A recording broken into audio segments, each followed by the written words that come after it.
As long as the mics are off. All right. Wonderful. Yay! So thanks everybody for coming out. When I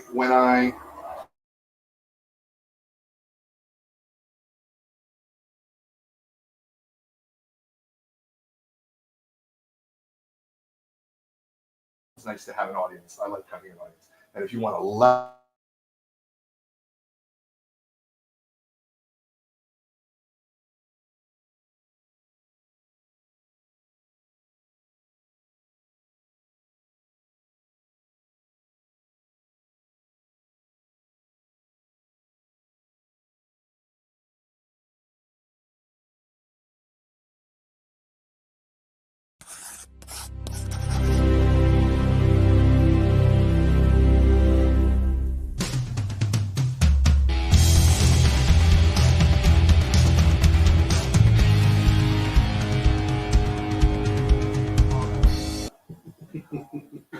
somebody, I'm on?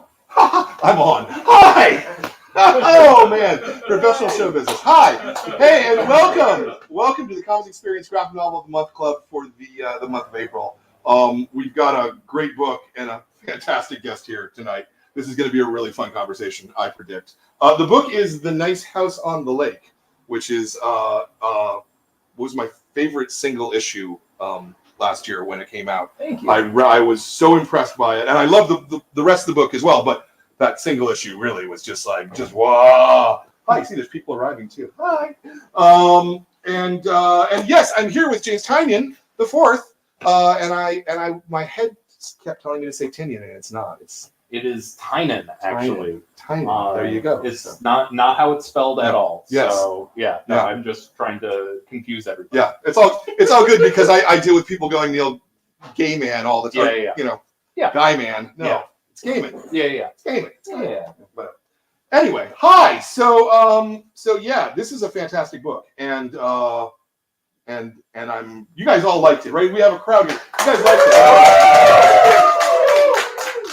It was good. It was really good, man.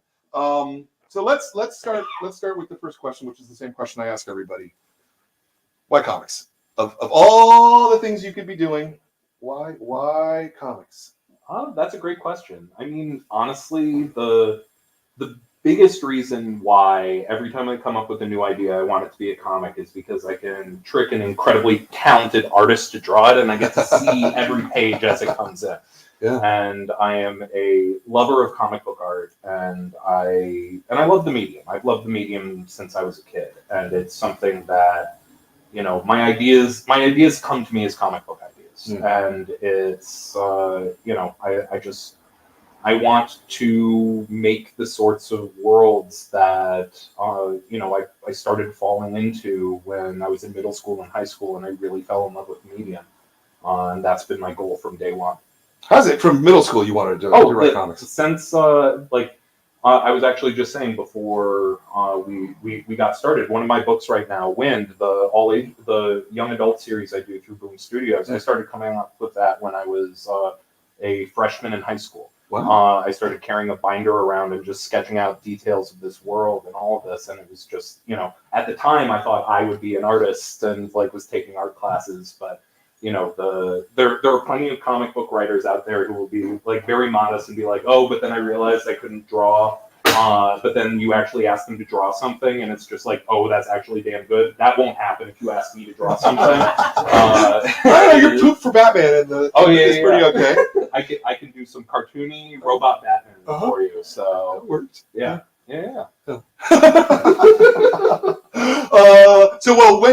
When was it that you knew you weren't an artist? I mean, in high school. In high school, okay. It was one of those things I just did not have the patience for it. It was something where I like sitting and thinking about a world. I like sitting and thinking about the characters.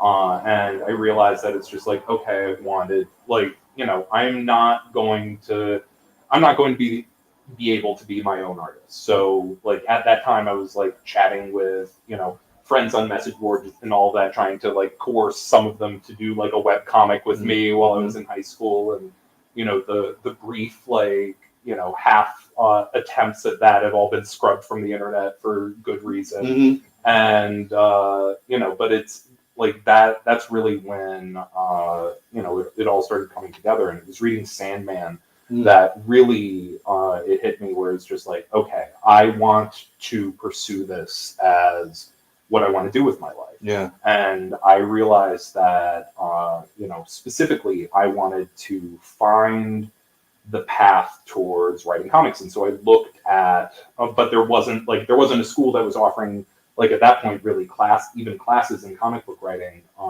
So it was one, you know, I realized it's like, I thought it was like, okay, I'm going to learn how to write prose, and then I'm going to sort of like sidestep in, because that's like, you know, that's what Neil did. Yeah, that's exactly what Neil did. So that's the path that you know, I was looking at. And then through insane luck of, so I went to a writing school, a school with Sarah Lawrence College, just outside of New York, which has a great writing program. And through, like, you know, absolute chance, I noticed before my junior year, there was someone in the course catalog who had written a short story in a collection of superhero-themed short stories. So it was like, okay, this is someone who's going to engage with the type of ideas that I like. And that's how I met Scott Stein. And he was my writing professor. And that semester was when Vertigo and Marvel approached him for the first time and asked him to pitch. And so he started running his pitches by me. And that's, you know, that was sort of the road that I started following in. But even then, for years, I thought I was going to try down the path of being an editor, because I didn't think I'd be able to get started as a comic book writer as young as I did. But then Scott vouched for me, and here I am. Yeah. So you wanted to write superhero comics from the go, rather than it wasn't more personal stuff. It was Sandman. It was like, I wanted to do something like Sandman. Yeah. And so at the time, it was the idea of, you know, especially because, you know, especially the comic market at that time, you know, creator-owned books weren't, there weren't that many creator-owned books. Like, and I wanted to write it. But I did want to, at some point, do one of those, like, 10-volume runs at Vertigo. That's what I wanted. That was the, like, pinnacle goal for me. And I was an editorial intern, actually, at Vertigo for about 6 months, and which was great. And, you know, but that was the path that I was really after. And I love superheroes. You know, I was an avid reader of superhero fiction, but the goal was always the 10 volumes of a Vertigo run. I knew if I got that, then I had succeeded on the path that I'd set down since I started. If I remember correctly, and I might have my timing off, but I feel like at that point at DC, if you were an editorial, you were no longer allowed to pitch comics, right? Yeah. But you know, at that point, especially through Vertigo, the recent example of, you know, someone getting a chance to, you know, like Cliff Chang had been an editor at Vertigo, and then, you know, stepped away for a few years and then became Cliff Chang. So it was just like, he was the one I was sort of eyeing up. It's just like, okay, you do a run, you kind of meet everyone in editorial, and then it's just like, you go out, you know, sharpen your teeth, and then come back in. But that didn't work out, but, you know, I found a different one. Now, Scott brought you in, as I recall, to write a backup story in Batman. In actual Batman itself. So your first comic, you're doing the flagship book. No, and it was incredibly intimidating. And, you know, and it was one of those things where the first story I did was, you know, I was working with Raphael Albuquerque. He's a great artist, and I was telling, you know, backstory with one of the Talons of the Court of Owls that took place in the history of Gotham, and the main character was Alfred Pennyworth's father. And I felt very comfortable doing that, where it was just like, okay, I'm not touching the core mythology. I'm touching the secondary mythology. That I'm allowed to do. The thing that freaked me out is that once I started turning those scripts in, then they approved me to do the Batman Annual with Scott. And I was just like, okay, Scott, you have to write the Batman parts. I'll write the Mr. Freeze parts. I'm fine with the Mr. Freeze parts, but you cannot make me write Batman. I'm not ready to write Batman. And then I remember Scott, like, very patiently just got on the phone and was like, James, I brought you onto this because I do not have the time to write this by myself. You have to write Batman. And it was an incredibly intimidating experience, but you know, it was trial by fire, and you know that you know, and having someone like Scott who vouched for me and also was willing to tell me when my ideas were crap, and you know how to make each story better, and you know, and that which then shaped how I was able to move forward, because I also knew the moments where I disagreed with some of those notes, but it's like in that moment, it's like, okay, this is Scott's book, I'm gonna go with the Scott thing, but then it's like in the back of my mind, I like going down the weird alleyways and following the side characters, and that I think became sort of the hallmark of my superhero work.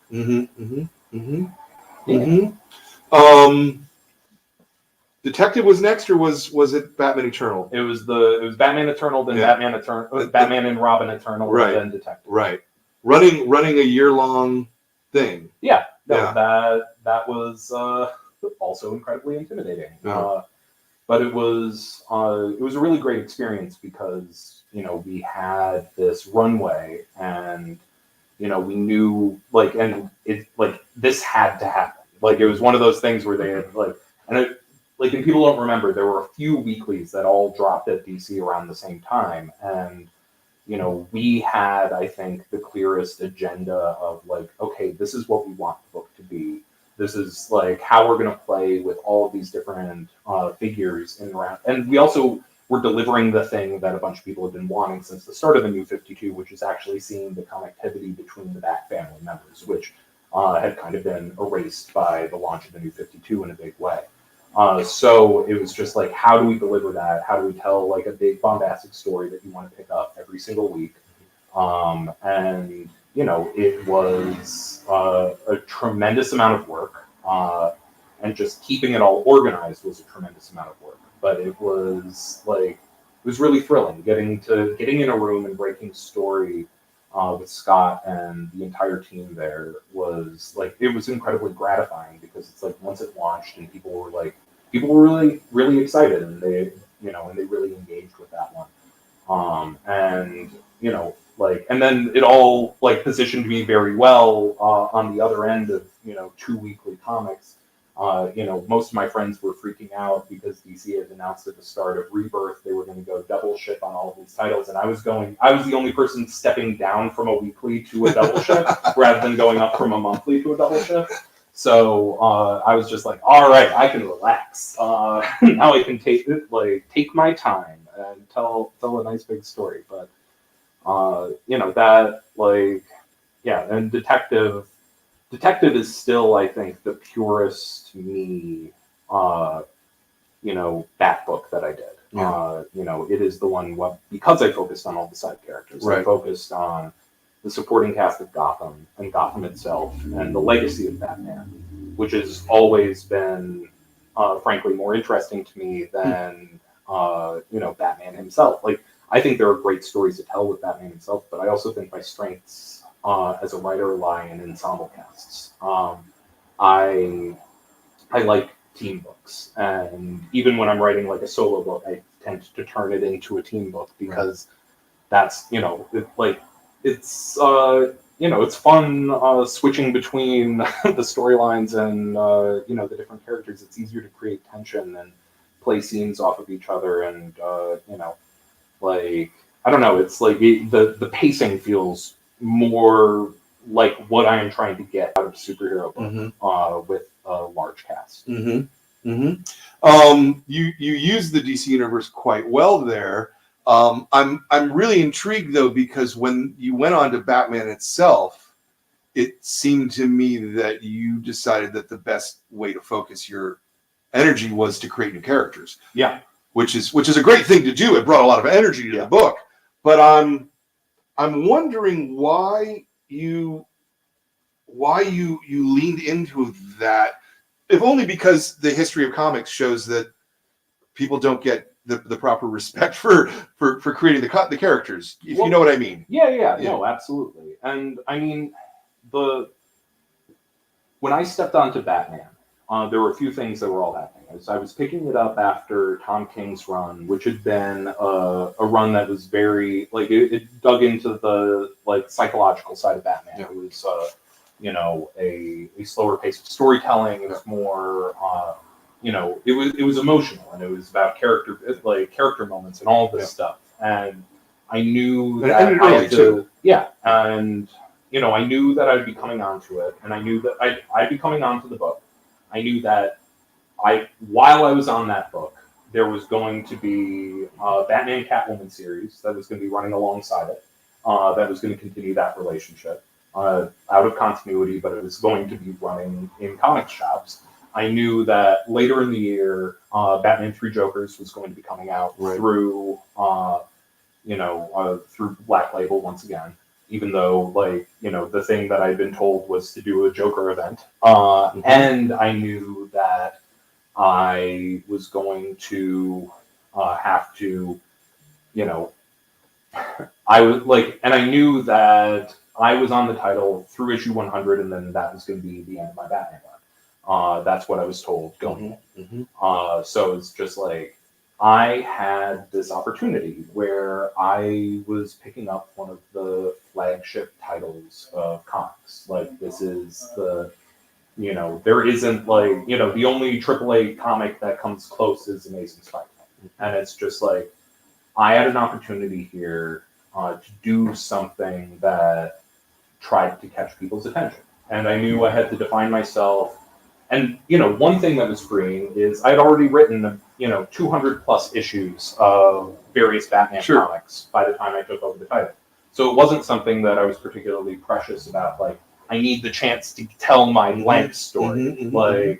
I wasn't trying to fulfill that. Like, all of my, fanboy Gotham stuff, I had done all of that in Detective. So coming on to Batman, I wanted to, really dig into, I wanted to define myself against what Tom had been doing by going very high octane. I wanted it to be like gadgets in every issue. I wanted it to be bright, colorful characters. The way I started thinking of it is that if my Detective Comics run was me doing Claremont X-Men, my Batman run was going to be me doing 90s X-Men. And it's like, literally, I went through and I was looking at, I got that Jim Lee double XL, and I was flipping through the pages and just trying to absorb. It's like, okay, look at every page. You have bright and colorful characters in every corner of the page. And it just is, it's exciting to look at every single page of the book. And, I knew I wanted to sort of bring some new characters into it. And I did, even in my first issue, even though those two characters didn't really pick up steam. But it was once Jorge Jimenez wrapped, he was still wrapping his last issues of the Justice League run with Scott Snyder, but he was going to be, doing a one-shot in the middle of my first arc, and then he was going to be doing the second arc, Joker War. And so he was free to do design work. And I threw him the design for a character that I wanted to bring into this story, Punchline. And the design he brought back was just a absolutely stunning design. But at that moment, DC wasn't there wasn't really a means of even telling anyone that we had this. So I ended up putting it out through my newsletter. And that's the moment that, a lot of eyes started turning towards the book. And once I saw that there was an excitement there, I had all of these ideas that I had been sort of sitting on, that, using my old instincts that, rather than putting everything up front, I was going to okay, I'll set up some threads in this, Joker War, and then maybe I'll ask DC if they'll give me a mini series in 5G on the other side of 100, and I might be able to introduce a character like Clown Hunter. Originally that character was me pitching for the other side, and it was just no, I'm going to take it in. I'm going to introduce this character here and now because there's heat here, and it's also, and I have Jorge Jimenez, who's one of the best character designers working in the business right now, and I just want to lean into that excitement. And once I started really working with Jorge, I felt the energy of the book, and I knew what I wanted it to be, and I just leaned in. Yeah. And I leaned all the way in. Yeah. To the point that even once we got the okay, once we realized that we weren't going to end with 100, we had free reign to continue for another year. My idea for year 2 was it's just like, I was like imagining the movie poster or like, a poster in a comic shop, like one of those classic like Jim Lee 90s, X-Men posters where it's just like, imagine you saw like Batman, Harley Quinn, and some other cool looking hero surrounded by a bunch of badass looking villains you've never seen before, and then it was Scarecrow looming over it. And that was the initial image that came into my mind for Fear State. And it's just like, that, to me, that felt like that's how you tell people that the main Batman title is still an important title to read. Like, because you aren't going to get the stories of any of these characters if you pick up the video games or the movies or all of that stuff, because they're being introduced to you right now. So it's just like, if you want to be on the ground floor, if you want to meet these characters for the first time with everyone else, then you better be picking up the monthly issues of Batman. Yeah. No, I get all that. I think my question was more, as a freelancer working for DC, or working for any place where you don't control the content, it's not as though you're going to get the benefit. You got the benefit from a book that did extraordinarily well, right? But if they ever make a Punchline movie, you're going to get a special thanks to on the screen, but sure, right? Like, I mean, 100%. But it's like, I walked into it knowing that. Yeah. And then also, Punchline doesn't exist without Batman or the Joker. Right. Or Harley Quinn. Right. So it's one of those things where in creating a character, like, and you looking at each of the characters I created, it was one of those things where, and this is more true in the first year. In the second year, I went a little further afield, but it was in the first year I had, that we had Punchline, who is a character who only works in like a late stage Batman continuity, because she requires the long-term existence of both the Joker and Harley Quinn and all of this. This is someone who, similar to it's the next generation who grew up idolizing the Joker. And it's just like, that is a character that only works in Batman comics. And then you have the flip side of that in Clown Hunter, where here's the next generation of Gotham City, and since they were a kid, they've been waiting for Batman to stop the Joker, and he hasn't stopped the Joker, so now they're going to take it into their own hands. Right. That requires Batman and the Joker. Sure. And then the other character that I created in the first year was Ghostmaker, and that's a character who's been in my head for a long time. I actually tried pitching when DC started like Ink and Zoom, I wanted to do like a Young Adventures Bruce Wayne type series. All right. And like, in that kind of like shonen manga style, and I wanted to create a rival character for Bruce in that era.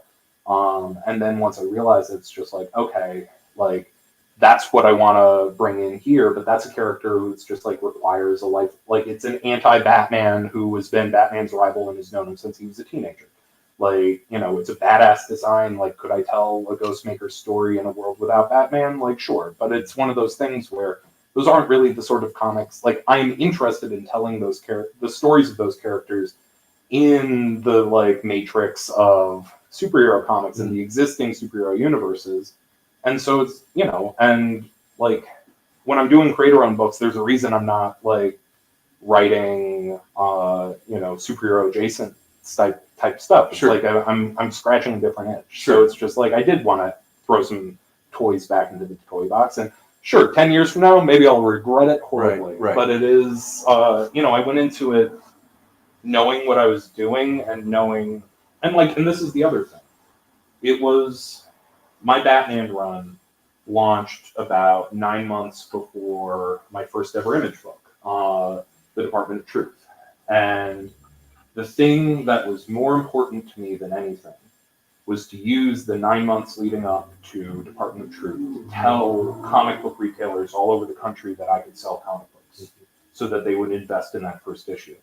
Because that is where I was going to reap the rewards. Yep. So if I tell every comic book shop in the country that it's just like, oh, wait. Like first, we didn't order enough Something is Killing the Children, and now we got up the orders that month to month. We didn't order enough of his Batman. Holy crap. we got to up the orders on that month to month, and then we got to order his image book, and that was the thing that was in the back of my head. Yeah. No, I get every bit of that. I just it doesn't matter. No. But I mean, here's the other real thing. Like, if superhero universes don't have new characters like introduced into them, they start dying on the vine. Yeah. But I guess I would argue that you were already a successful writer on Batman, so you could have just phoned it in. Sure. And it still would have almost certainly gone up in sales because at least it would have been better than. I hear you. I hear you. But it's like I wanted to push myself. Yeah. No. It's great. It's great. Yeah. Let's stop talking about Batman. There's enough about Batman in this world. Let's talk about this. Yeah. Actually, where did it come from? Well, it's funny because I feel like when people pick it up, a lot of people think it's a pandemic book. Like especially when it launched, and it's just the idea of being isolated in a house, right?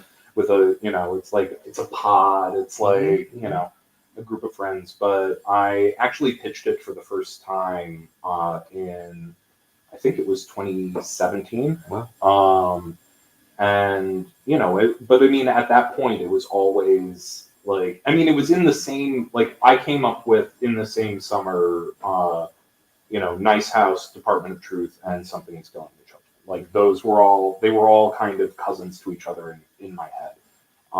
And Nice House, I knew, like, I had, like, and I had been talking about the idea of, like, a friend invites everyone, like, his closest friend, his entire friend group, to this beautiful house in the middle of nature, and tells them all that it's the end of the world, and that he's brought them all there to be safe, and that they'll live the rest of their lives out there in peace and harmony, but everyone else is dead, and you're never leaving here again. And the idea of throwing the characters into that kind of pressure cooker and making them grapple with the two instincts. And it's like there's the instinct to try to push back against this paradise because what that paradise cost, or it's like, pushing back against that paradise is like pointless, and even we could push back all we want, we might not be able to save anyone on the outside, so let's just enjoy this, let's just live in this. And it just felt to me very much about, I mean, honestly, how it feels like living in this modern moment where it's just like, are you, like, what do you have to grapple with to sort of live in comfort? And, and also the weight of pushing back against that. Yeah. And the original idea was really that raw. It was like, and beyond that, I wanted, like, in my head, I saw it as, weirdly a successor comic to what I had done with The Woods. The Woods was a series that was basically me trying to deal with like all of my unresolved emotions from high school. And Nice House on the Lake is me dealing with all my unresolved issues from my 20s. And just the way that friend groups kind of break apart and change over time, and friendships change over time, and what we demand of each other changes over time. And that's why, like, and similarly, I did the same thing that I did in The Woods that I did here, which is I cast myself as the villain of the story. And Walter is like entirely based on me. And honestly, I ended up leaning even further in where, I got permission from like a bunch of my friends to basically, take real moments in our past and kind of fictionalize them here. And it is, I wanted to look at some of the things I like the least about myself and, make a book and do a book that really made me uncomfortable to write. The structure of the book is what really kind of sticks with me. It feels very, very clockwork in a way that I haven't felt in a long time about a comic. I appreciate that. Like it feels like it was really well thought out. That's hard to accomplish in comics. At what point did you come to the structure of the 10 protagonists, and each one sort of had an issue thematically about them? That came like one thing, and it's just like we've got the Damon Lindelof quote on the cover. You can see the the lost in the DNA Right. of this book, and it is I knew I wanted to dig into these characters' pasts. I knew that I wanted to have the chance to show how with each of their relationships with Walter before the current moment to give depth to the current moment. And so like figuring out and I was terrified when I made the decision, and it less in issue 1, because in issue 1 you could change the structure radically when you go into issue 2. It's like once I structured issue 2 in the same way I structured issue 1, I knew this was the format of the book. Right. And it's intimidating. Interesting. So that you didn't have that ahead of time. It was like I knew I wanted each issue to I knew I wanted to be a kind of every issue is a bit standalone. Like I wanted to deliver each individual moment in I wanted to accomplish something every single issue. I didn't want there to be middle issues. Sure. And I knew that I wanted to have these series of cliffhangers, and most of the ones that from my first outline I carried forward. But honestly, shortly before I started writing the first issue, I rewatched Cape Fear. And Cape Fear opens with this great, it's only 3 sentences long, but Juliette Lewis just speaks directly to the camera. And it was just and it hit me in a way that, it hadn't hit me in the previous times I had seen it. And I saw the opening sequence of the first issue, and I saw that it was just okay, I want Ryan to speak directly to the camera. I want to show I wanted the full weight of her relationship with Walter, and the sense of everything is going to go terribly wrong. And I wanted to leave the reader with that before we then pulled back and just introduced everyone and and this the space of the house and all of that stuff. But yeah, no, it wasn't something. I'm someone who I revise my outlines constantly. Okay. It's I knew that I wanted there's the ending of the 12th issue is still the ending of the 12th issue that I envisioned before I got started. But there were plenty of twists and turns along the way that I came to along while I was writing it, because I knew that it required a dialing up. Honestly, what is currently issue 6 was going to originally be more of a there was going to be kind of a two, because there was going to be an issue focusing on every single character. That was 10 characters that we were going to focus on over the course of it, and then right in the middle there were going to be kind of 2 issues that then told the backstory of Nora, Reg, and Walter. And I knew that that was going to be kind of the structure. That's how we got to the 12. It was going to be 5, 5, and then 2. But then I sort of saw it's just okay, we're going I realized how to do that in 1, and then I realized what that would give me in the second half. Yeah. Okay. Yeah. Okay. This intrigues me because it may be because I've been talking to more cartoonists lately than authors, but I'm talking to so many cartoonists who are no, everything is worked out before I even start actually producing the thing. Yeah. No, and I mean it is something that I love in serialized comics is that the comics tell you what they are.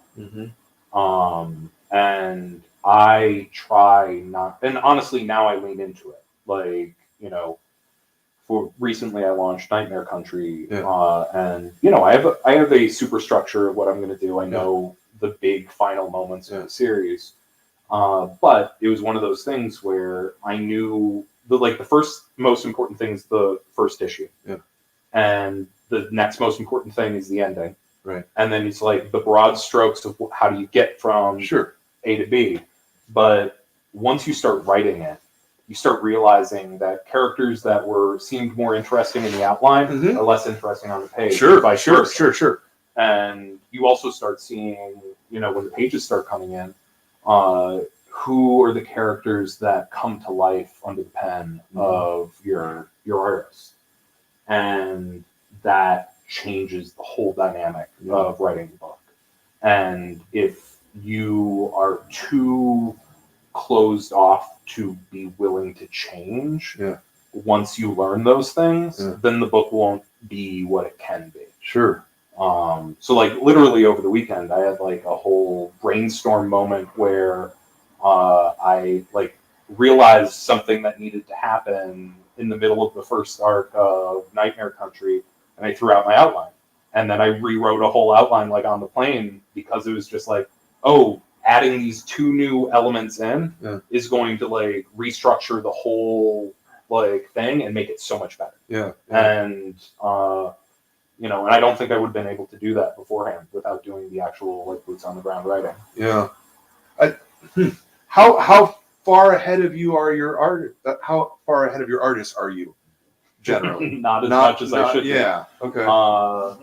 And I mean that's the struggle when you're working, on as many titles as I am. Is like it's a lot of, you got to feed the beast. How many ongoing narratives are you writing right now? Well, let's count them, shall we? There's Something is Killing the Children, Nice House on the Lake, Department of Truth, Wind, Nightmare Country, and then I have other, things that I'm working on that aren't ongoing in the same way, and then I have stuff that I'm working on that won't come out for a year or so. But it's a lot of threads to juggle. Yeah. Wow. Yeah. But I mean, that's how I like to figure things out. As I'm doing it, and it is and they're always like, at the beginning of a thing, that's when the potential of it. There are so many potentials of what a story can become. Like, and I've told the story a bunch of when I got started on Something is Killing the Children. What I originally pitched was a 5-issue miniseries. Every issue was going to be a standalone issue that was going to be structured kind of like, the middle issues or one-shots in the middle of like a run of Sandman or Hellblazer, where it was going to be, it would focus on an ordinary person living in a small town in America, and then they would brush up against, an Erica Slaughter story where she is encountering, some taking down a monster that they will never comprehend or see. And getting, I was writing the first issue, and I realized that wasn't the comic I wanted to write. And then I called my editor and was like, I'm gonna just feel this one out. First 3 issues of Something is Killing the Children, the comic's telling me what to write. I did not have a clear plan.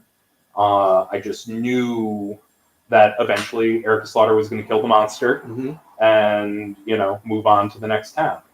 But then once the book was successful and I realized, like, okay, I had the room to tell the story however I wanted to tell it, that's when I sat down and I outlined the entire, 15-issue structure. And then once I had that, then I kept going. And now I have Something is Killing the Children outlined for the next few years, and I bet I don't deviate significantly from that outline, because now I know the book. Right. I know the rules of the book, I know the characters and all of that. Like, the idea I have now will still be the right idea in 6 months. Yeah. But when you're starting something, like, the more you know what happens in issue 6, the more that can be a detriment of what happens in issues 1 and 2. Sure. Yeah. Sure. Have you had a situation where you weren't able to get to the place that you thought that you were going to get to? That's not inherently bad No, either. I mean, only when I realized that that's the wrong place to go. I've never written myself into a corner. The only times that I feel like I've almost written myself into a corner had less to do with projects that I had creative control over and more because, there were top-down mandates and I was writing on a licensed book that, the road that I was paving to the ending I wanted to get to was ripped up. And then I had to go down a different road that didn't get me exactly where I wanted to go. And I can make the most of that, but my detective run's a great example of that. That did not end how I wanted it to. I'm satisfied with the ending of my Detective Comics run, but that's not what I had planned. Yeah. Interesting. Where at what point did Alvaro, if I'm pronouncing that right, come in to the book?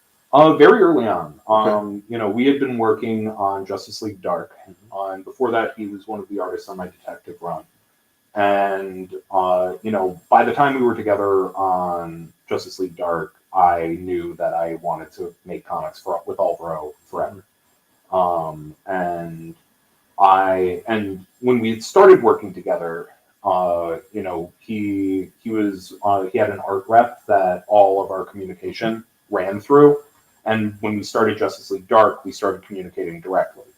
And once we started the direct communication, and that's what led to the creation of the Upside Down Man and the Other Kind and all the stuff that we played with in Justice League Dark. We had a lot of fun with the designs of settings and all of this stuff. And so I knew that eventually what I wanted to do was do a creator-owned with him. But at that moment, they had just announced that Vertigo was shuttering, and I had no idea if, DC Black Label had any interest in doing creator-owned and all of this stuff. And, I had the idea for Nice House, but the way that my exclusive contract worked was anything I had a carve out to do a certain number of books outside of my, outside of what I was doing for DC. And I would need to give DC basically had 3 months to say whether or not they wanted to do the book. And so, I pitched, what I want. I pitched them the book. And that's the one that, Chris Conroy, who had been our editor on Detective Comics and had just stepped over to DC Black Label, was just like, yeah, we really like this, and we want to try to figure out a way to how to do it. And then once Something is Killing the Children launched as well as it did, that's when, I had a meeting with Dan DiDio where he pulled me into the office and was like, we want you doing more stuff like Something is Killing the Children at DC. And I was like, well, I have a pitch in. It's if you want to greenlight that pitch, go for it. And,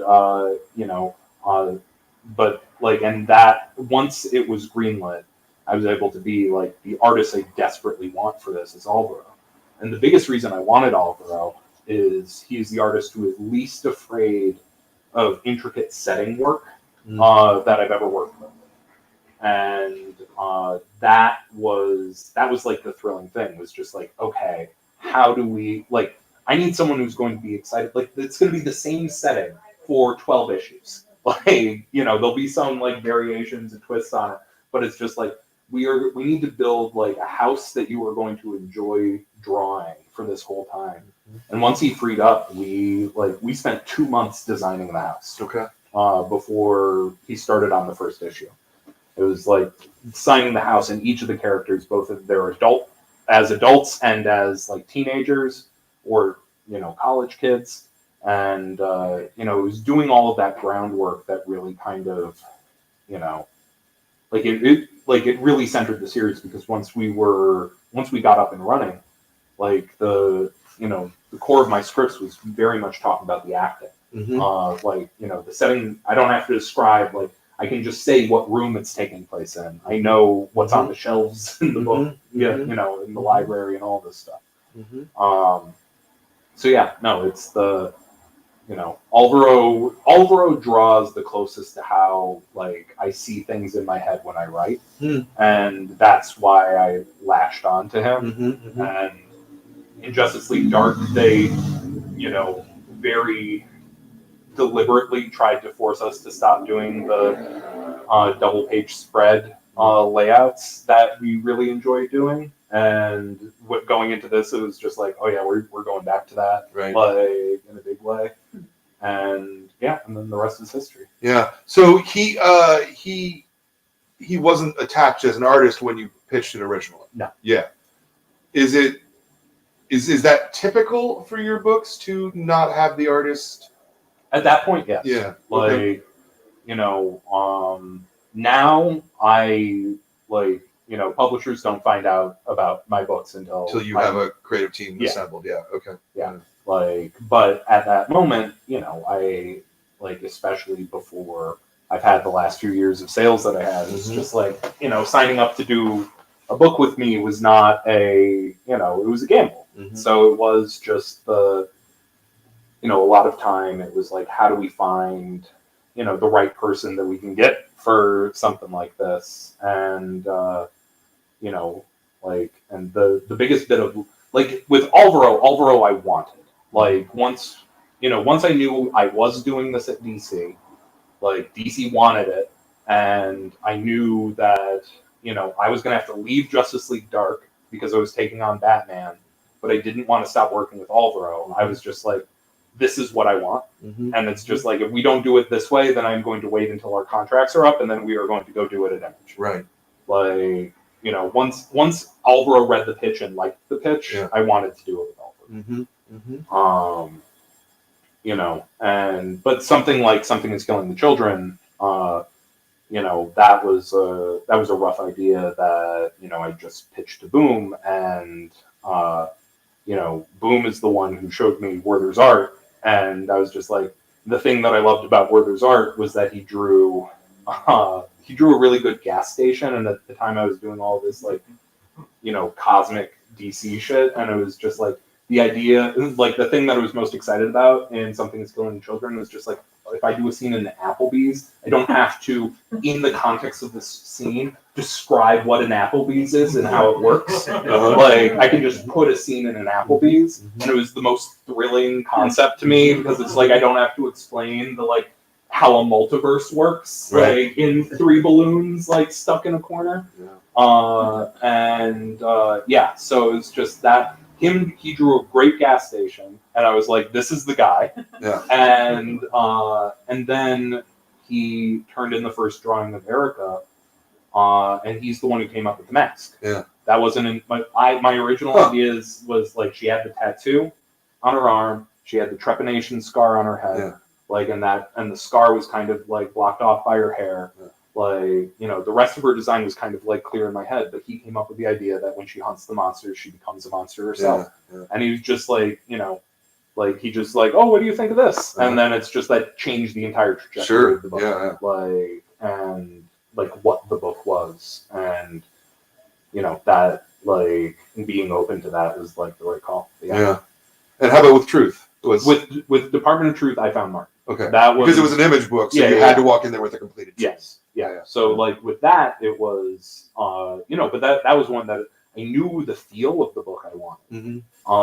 But it's like, I wasn't anybody. I wasn't going to get Bill Sienkiewicz to, like, do a monthly Image comic with me. And it was just like, but I knew I wanted it to have that kind of scritchy, in the language of, like,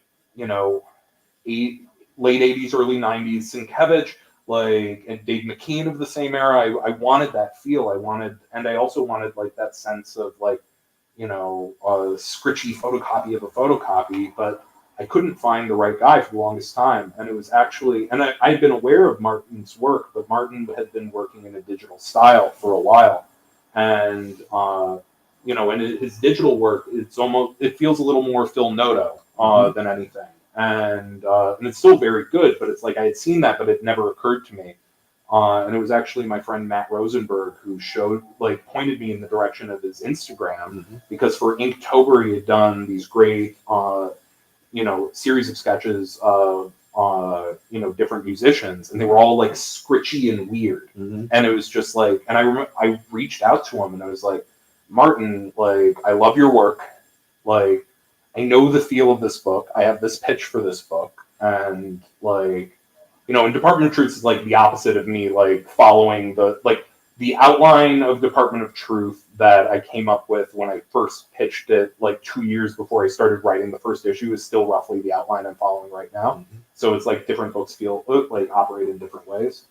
I've extended it; it's accordioned out, but the core pieces are all there. But I reached out to Martin. I was just like, okay, is this a direction you want to move your art in?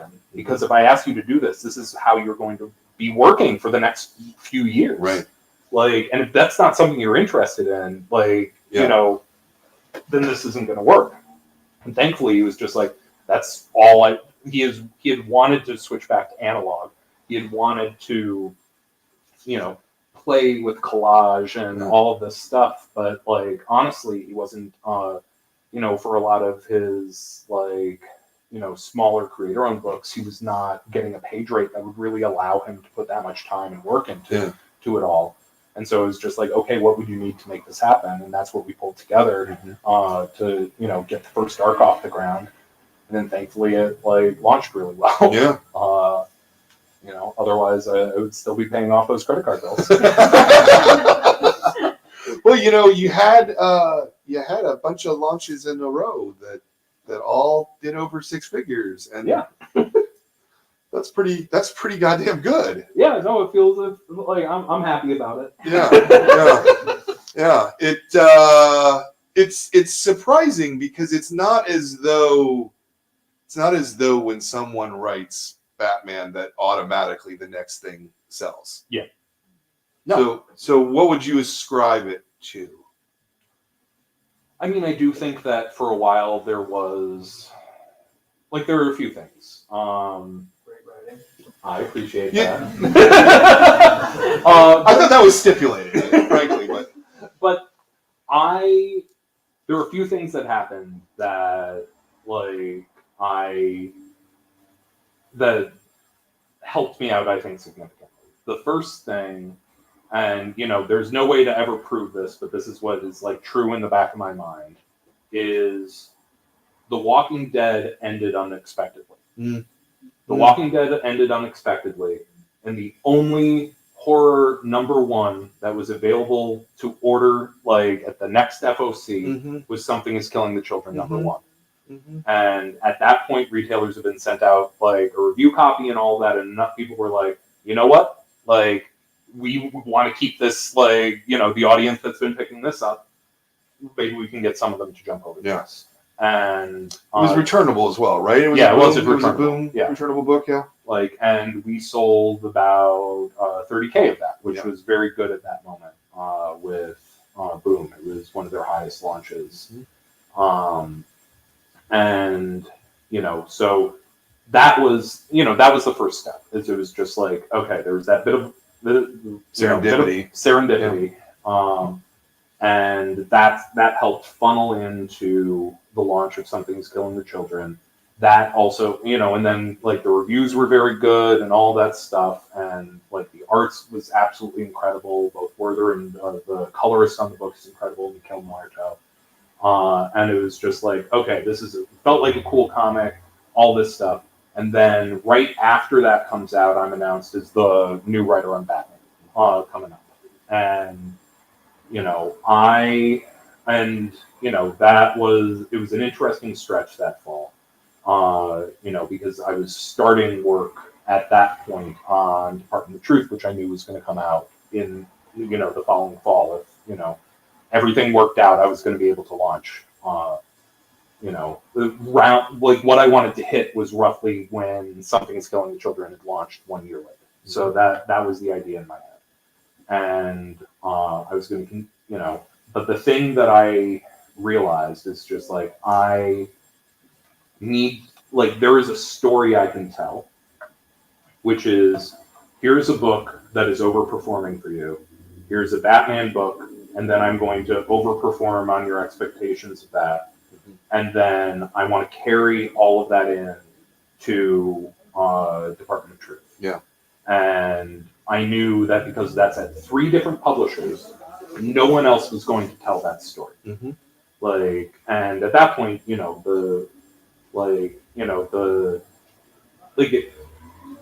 there was always issues like dealing with the marketing side of the companies and all this stuff, but it's just like, because they always have so many books that they're trying to sell. And it's not something that I even like put against them, but it's just like they have to take bets. Mm-hmm. They have to basically bet on the surest thing in any given moment. Mm-hmm.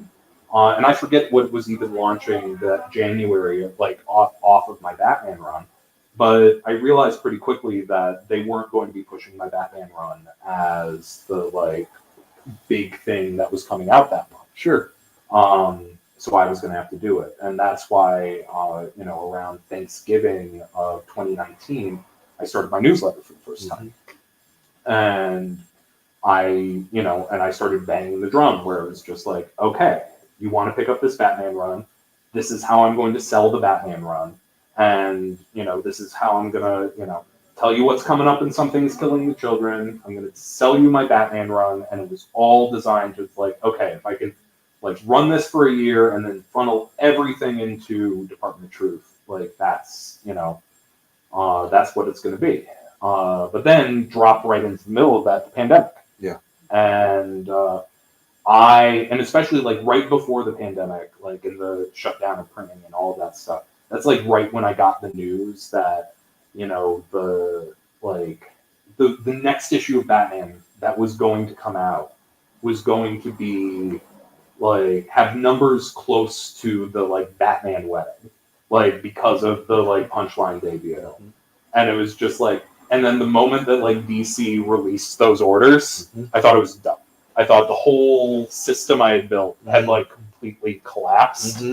And I had no idea. I didn't know I was going to pay for Department of Truth.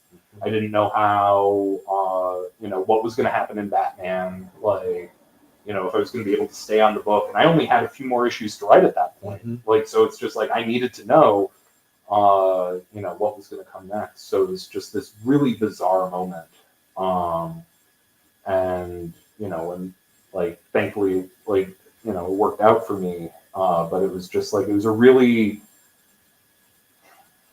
like a shock to the system in a way where, I didn't, like, that made me push harder. Yeah. And it was just like, okay, how do I plan for everything going wrong from here? And how do I build like contingency plans for myself and all this stuff? And, one of the things that I like, I wanted to, like, and that's around the time I created the Razor Blades horror anthology and all this stuff. I wanted to like create, I just wanted to make stuff. Like I wanted to, everything had stopped and I wanted to like, I didn't want to stop. I wanted to like, keep the momentum going. And also I wanted something that I was just like, because that's whenever you're doing something like a newsletter, like, the audience needs to feel your excitement for what's coming next. So like Razor Blades more than anything was like, how do I create something that can fully embody my excitement without like, like showing anyone how terrified I am that the whole system's about to collapse. And and then there was another like very like, there's the more mercenary side of like what Razor Blades did, which is the fact that I was direct selling a like small press comic to retailers. And it all of a sudden made like, I was in direct communication with dozens of retailers all over the country. Even if they were only buying like, 2 to 5 copies of this thing. I was shipping them out of my living room, but it was just I was having that kind of direct communication. And then when Department of Truth came around, it was just I had that relationship with them, and that was something that I could sort of build off of. And I had already started building some of those relationships with Something Is Killing the Children, because some stores really bought into that early on, and it was just and I was able to give those stores who I had started that communication with a bit of hey, I'm doing this anthology thing, and do you want a copy and all this stuff. And it was a really good learning experience of how to continue in a moment where of uncertainty, figuring out how to capture my own enthusiasm and how to keep keep that system moving and alive. I'm not sure I'm expressing that well. No, that makes plenty of sense. Yeah. What did Department of Truth launch at? 100. That's a serious hit. That's not even fooling. That's you're making more money doing that than you made writing Batman. Yes. Yeah. Yeah. No, so that felt pretty good. Yeah. Everything that I put on the credit cards was paid off by the first issue. Yeah. Which I was very relieved by. Yeah. But I mean, that, but the weird way that works, by the way, is that you actually don't get the first check from Image until 3 months after the first issue comes out. So basically, and you also need to have 3 issues in the can before they'll solicit it, which comes out 3 issues. So basically, you need to have the whole first arc, more or less. And it's just we were able to fudge it just a little bit. Because it's the pandemic, they wanted books to come out. But it was we had to have everything out at a steady pace, and keep everyone paid, keep everyone moving. And then on top of that, one of the things that I wanted to promise retailers was that there would be an issue of Department of Truth every single month for the first 12 months. Because that was something that I had noticed, and a lot of creator runs weren't doing that. It was just it was taking the breaks in between and all of that. And I wanted to tell people that it's just especially at a moment of uncertainty for the industry, it's just if you invest in this book, it's going to show up in your store every single month for the next 12 months. And we successfully did that through issue 13. And now we're going to take up breaks between arcs. I'm sorry. Why you? But it's I think promises that you make retailers are really important. Yeah. Was that first issue returnable as well? Yes. Yeah, it was. Okay. Yeah. So that helps. So it helps, right? It's fundamentally helps, I think, Yeah. to get the retailers over that line. Yes. Though it radically increases your risk. Yes. No? Yeah. I mean, it ended up, the nice thing is that we didn't have when a book is returnable, basically a pool of money is held by Image in case those returns end up happening. But thankfully, the fact that we did a 100 run, and then that first issue ended up going into 8 printings. So it's just we did not have any returns in any significant numbers. Yeah. So it's even though they held off that money, we did fine. Yeah. And I feel that's true for most returnable books, though. That Yes. that retailers aren't returning them most of the time. Yeah. They do sometimes because you get misses, but Yes. for the most part, we're not buying stuff that we don't think we can sell. Yeah. We just like having the bet covered because Marvel and DC certainly won't do that for us anymore. No, and I think that makes things really so much easier, and it makes it it should anything that can be done to make it easier for a shop to invest in a number one is worth doing. Yeah. Yeah. Yeah, I agree as well. Then this also launched at over 100? 123. Yeah. Wow. So that was the one I wasn't expecting, because at least I understand the sales pitch of like something is killing children. It's like you got this cool looking person who's hunting monsters. It's just like, and it's got like a catchy title. It's just like, oh yeah, if you're not squeamish, you don't want to read this book. Like that's a sales point in and of itself. Department of Truth is like, here's X-Files with conspiracy theories, and it's like, it's dealing with some edgy stuff, like and that, like, so I understand the sales point. This is a book that's a bunch of people like talking in rooms. So I was not convinced that, like, and then on top of it, I had no idea, like, I don't know the exact numbers, but of previous creator-owned launches in the year or two prior to this at DC. But I know that because of those, that the internal estimates of what that was going to sell were $25K. Right. And that's how they dictate how they're going to promote the book and all of that, because they want to hit that number. That's the important number for them to hit. But that was like lower than I launched Something Is Killing the Children at, and I was the writer of Batman, and it's just like, if DC can't sell the writer of Batman is on the creator-owned book when he's just had two like hit titles, and especially at that moment, like Something Is Killing the Children had just blown up in a big way, because it was our third arc of that where we saw standard attrition for the first two arcs, but with issue 11, every arc has started with higher and higher numbers. Issue 11 sold 3 times as much as, issue 11 sold, over twice as much. Like, I think it was about 75, up from 30, and then issue 16 sold about 115. Wow. And then we've continued that rise arc to arc. But like, so I knew that it's just like, okay, this is a new number one, and I felt it. It was like, I knew it was good. I was really, really proud of it. But it's just like, it's also one of those things where the most sellable element of it is the thing I want nobody to know before they pick up the first issue. Like, I want that to hit people. So it's just like, I was panicked that DC wasn't going to sell it, and that they didn't know how to sell it.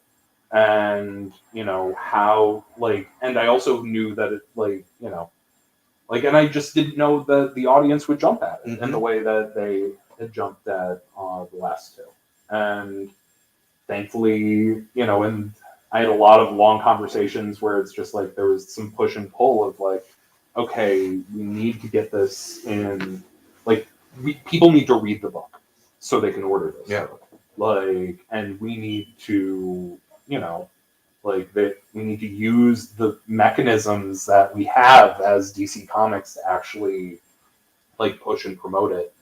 And they made it returnable, as I recall. It was one of the first books in a while that had been made returnable. No, and I think that really, really helped. Really helped, and that allowed it to, find this audience, and then it, like, it also just, like, the nice thing is that there was great word of mouth. It's like, once people started reading the first issue, they told their friends to read the first issue, and one of the best, like, selling point is, like, don't read what happens in the first issue, you just have to read it. Like, that, creates an urgency to have to read it. So I was extremely, extremely grateful that worked. Well, and it's interesting too, because DC certainly, I don't think at least, has done another creator-owned book in the Black Label line. No, I think there was another Hill House book, the Refrigerator of. Yeah, but that was Hill House. That was a different deal than Black Label. No, I think the Philip Kennedy Johnson fantasy book. Oh, was just pure Black Label. Okay. But okay. I think we've been the only two. Yeah, and so, because since then it's all been the slightly more edgy superhero things. Which is, good Lord, DC, can you not? I mean, just because this sells 126,000 copies, and most of the edgy big oversized superhero comics don't sell very well at all. You know. Well, no comment. I mean, I think that there's like, you know, I do wish that there was a deeper investment into books like this, because I think we can, you know, there is, because I mean, like, when I got into comics, it was Vertigo. Like, that was the thing. And beyond that, it was just that backlist was like the biggest tool in DC's arsenal for years and years and years, where it was just like, you know, they kept in print the best comics that were made in the 90s and 2000s. Like, and you could just order all 10 volumes, and it was just like, that is so incredibly powerful and so incredibly important. And the importance of new books that fill that thing is that it sells that backlist. Sure. Like, you know, and, you know, like, legitimately, what I'm excited that, like, with me doing, like, all these other things, like, you know, I want some of the readers who have only read, you know, my, like, Something is Killing Children, to, like, me doing Nightmare Country. I want them to go read Sandman. I want them to read the thing that made me want to read, and beyond read Sandman, I want them to read Mike Carey's Lucifer, like, which is, like, one of my favorite comics of all time. Like, there are so many great comics out there that, you know, I don't know. I do feel like using the, you know, and this is sort of a tangent, but I think using current books to help sell the backlist is something that it's like a lost art form. Sure. Not even like directly, but it's just like, it's how you group them. It's how you, I don't know. No, I agree. Yeah. I mean, certainly, you look around the store, you can see we have author shelves, and you know, we're trying to build that, because that's how it works. That's you know, I my favorite thing in the world is people who are still making money off of things they wrote 40 years ago. Yeah. You know, that's literally my favorite thing in comics. Yeah. No. Is, you know, wow, you drew this then, and you were really great, and you're still producing great work now, but look, you're still making money off of this thing. Yeah. You know? And, no, I mean, that's like, and that's also what, you know, a lot of the decisions I make are about how do I create that shelf for myself. Yeah. And what is going to be, what is the work that will, you know, help bolster my, like, allow me to keep doing the sort of stuff that I want to do 5-10 years from now. Like, you know, because I think that, you know, I have the, you know, I've sold enough comics that it's just like, I wouldn't be too worried about getting license gigs. Like, I'm sure I could get a license gig, you know, 10 years from now. You know, like, but it is the, like, but what I want to be doing is, like, you know, at some point, maybe I'm just like doing, you know, like the equivalent of like Stephen King doing a horror novel a year. Like, you know, maybe I'm doing that, or maybe I just, like, you know, want to sit back for 3 years and like do something that I get to write every bit of before it comes out in stores and all of that. Like, I don't know. The creative autonomy is, as a North Star, is like really, really important to me, and it's so rare in comics. Yeah.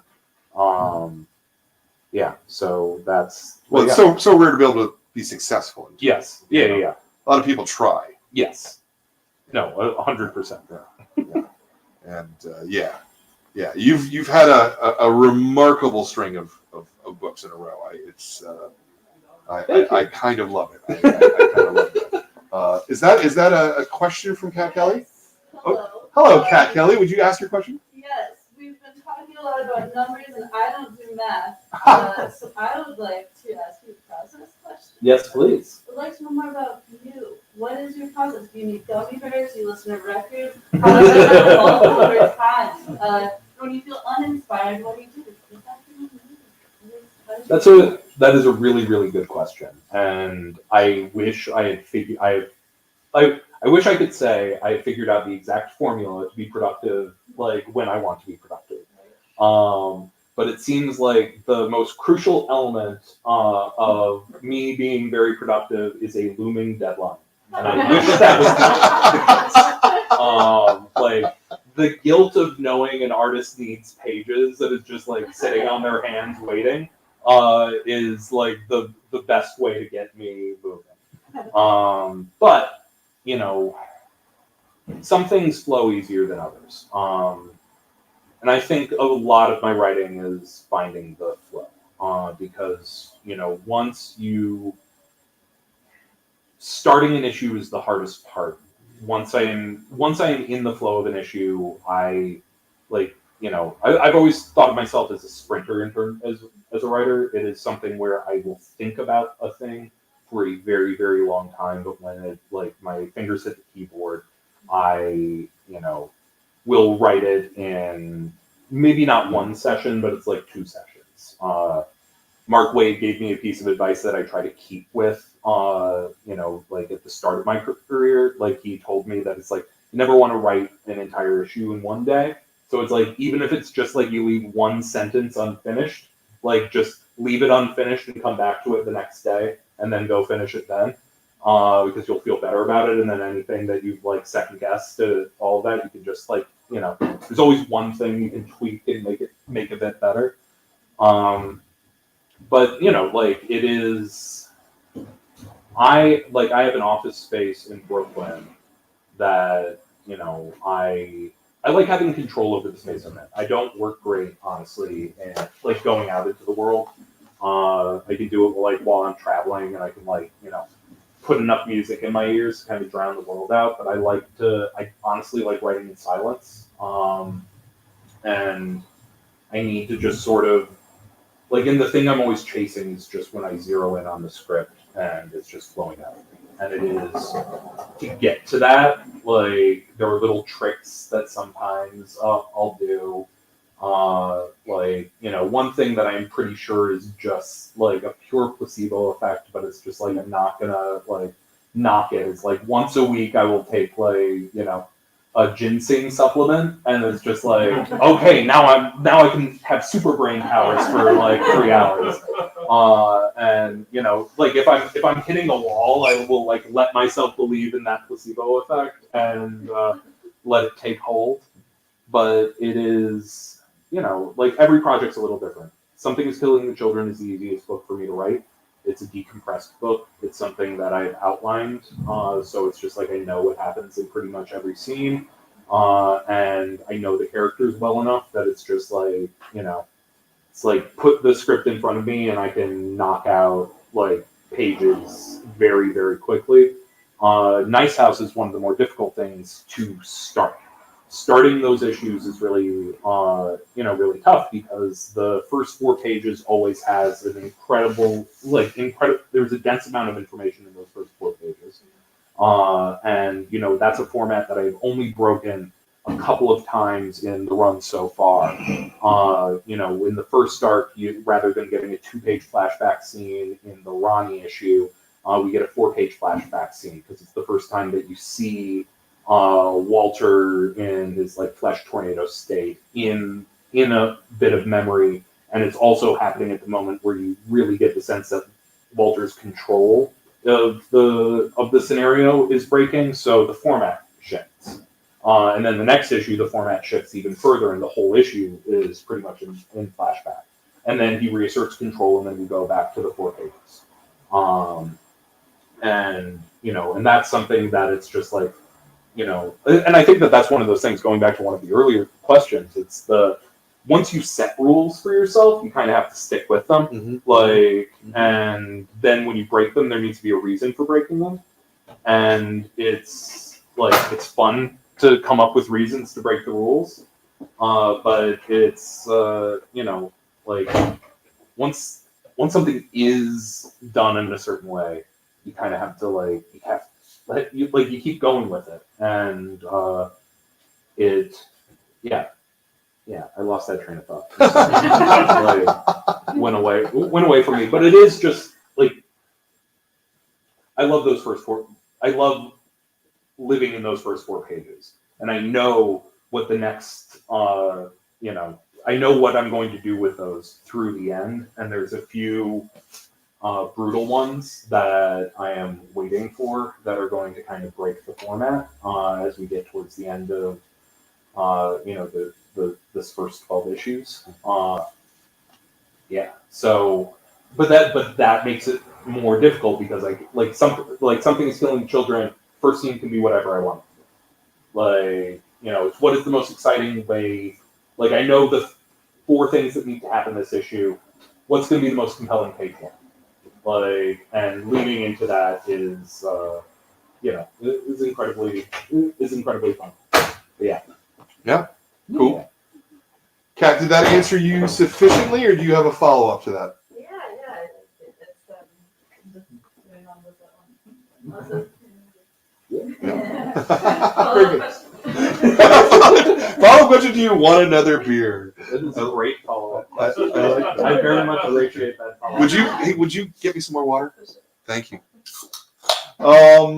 Since we've opened it up for questions, would one of you like to ask a question, please? If you were going to do a Barbara Gordon run, like what would you like to see happen? Oh boy. Honestly, that it's funny that you say that because Barbara is the character who I and I was able to use her a bit in my Joker run and bring her into my Batman run, but she's definitely like the member of the Bat family that I have the most feelings about, that I was able to write the least in all of my time in Gotham. Yeah. I do have specific answers to that question, which is why I'm not going to answer that. I understand recover. Yeah, no. It's at this point, because that's the thing. It's just like, yes, I have there are about 5 Batman stories and 5 Bat family stories that still live in the back of my head. And if all of a sudden everyone stops buying my creator-owned titles, that's what I'm going to go and try to bug DC about. But it is right now. But yeah, I love the character. I love Marvel. Yeah. One of my absolute favorite runs is Gail Simone's run. Oh yeah. On Batgirl. So I was just curious if you ever got to take the helm. Oh yeah, no, and honestly, for me, it was honestly Gale's Birds of Prey was probably my that era of Gale is one of my favorite, from her work on honestly, as I found that I started following her work while she was on Deadpool, and then followed her into Birds of Prey, and then Secret Six, and all of that. She writes those likable, very dangerous people very, very well. Yeah. Any other questions? Sorry. Yeah. I was going to do a follow-up to your question. Yeah. With your Detective Comics run, you said you didn't get to do everything. Yeah. If you were going to kind of be able to polish out the run, would you have done something different with Tim Drake's story? I would have it would have had more steps to it. Emotionally, I closed the arc that I wanted to close, and I got where I wanted to get with it. But we would have gone through honestly, originally I was hoping I was going to be able to do the team book concept through Detective 1000. But they wanted Detective to become another Batman book, and I didn't want to either I was going to keep doing the book I was doing or I wasn't. But yeah, so I hit the emotional ending I wanted to, but there would have been many more plot steps in between. All right, thank you. Did anybody have any questions about Nice House? Yeah. Please. So for the Walter Flesh Tornado and the flaming meat globs. Yeah. What did the script look like? Did it just say Walter turns into a weird thing and then Alvaro's on his own? Or... So Alvaro's the one who came up with the term Flesh Tornado. So initially what the script called for was Walter to glitch out. And the note that my very smart editor, Chris Conroy, because that was one of the key images that, I knew, I wanted Alvaro to do the anime thing where we never see Walter's eyes. That is like glasses are always wetted out. That was something that was always in my head. But originally it was just you would see it was more of a technical glitching out, and it was and Alvaro did a few passes at that, and the very smart note that we got back is that this is going to make everyone's going to think he's like a hologram or something like that. There wasn't he didn't have the presence on the page. And it was is there a way that we can kind of capture this element with while he still feels like a very physical being? And Alvaro turned in these horrifying images of the first flesh tornado. It was Alvaro was wait, I think I have an idea. And then a few days later, he turned in the first designs of Walter as a flesh tornado. And ever since then, my script now says Walter goes flesh tornado. Mm-hmm. Yeah. Well, thank That's you. cool. Yeah. That's cool. Did you have? Yeah, I actually had a question about House of Slaughter. Yeah. That sold a million copies or something ridiculous. What was the process like for that versus Something's Killing the Children? And what can we expect from the next arc of that? Oh yeah. So the way I've always seen House of Slaughter is the BPRD to Something's Killing the Children's Helpline. The core Erica Slaughter story is always going to be told by Werther and me in Something's Killing the Children. But there's this whole big world that we built outside of it that we wanted to show different aspects of. And so the first arc we picked up on threads of Aaron Slaughter, and we introduced I wanted every arc to introduce bits of mythology that we might not get to in the main book. So I wanted to that's why the first arc of House of Slaughter introduces the idea of one of the other houses, the House of Boucher or the Butcher Shop.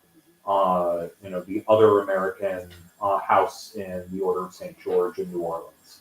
And then we meet Jace Boucher, who is who was raised in that house and then transfers in, and he has his he has an agenda there. And Jace's story is something that will continue down the line in that title, but we're sort of going to alternate arcs where it's just the first arc was a Jace story, and the second arc is going to focus on we're going to meet Scarlet Mask, which is the Scarlet Masks are the librarians and the kind of servants in the House of Slaughter, and we're going to meet this very strange man named Edwin Slaughter, who doesn't have much of an imagination, but is a record keeper for the House of Slaughter, and we are going to see him have to go get some information and then end up getting in over his head, as he goes out into the world. And it has incredible art by Letizia Cadenici, and Sam Johns, who worked on the Punchline stories with me at DC, is joining us as the writer. And Sam's also my partner, so we've talked about this world for a really long time.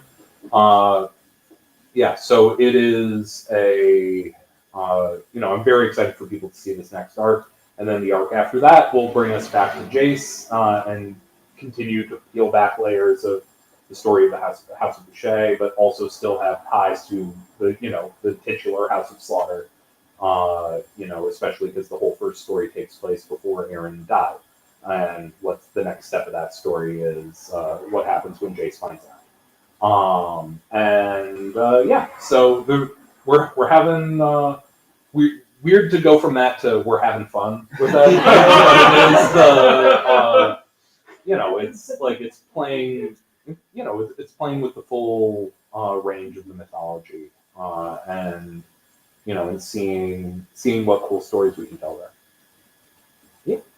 Do you have an endpoint in mind for that at all? Yeah, I mean for House of Slaughter, yes. I think there's a sort of I don't know. I don't want to put a number out for that, but it's Something is Killing the Children. It's I have a long road. Mm-hmm. We are like my current breakdown of Something is Killing the Children takes me through issue 75, and 22 is the one that came out today. Nice.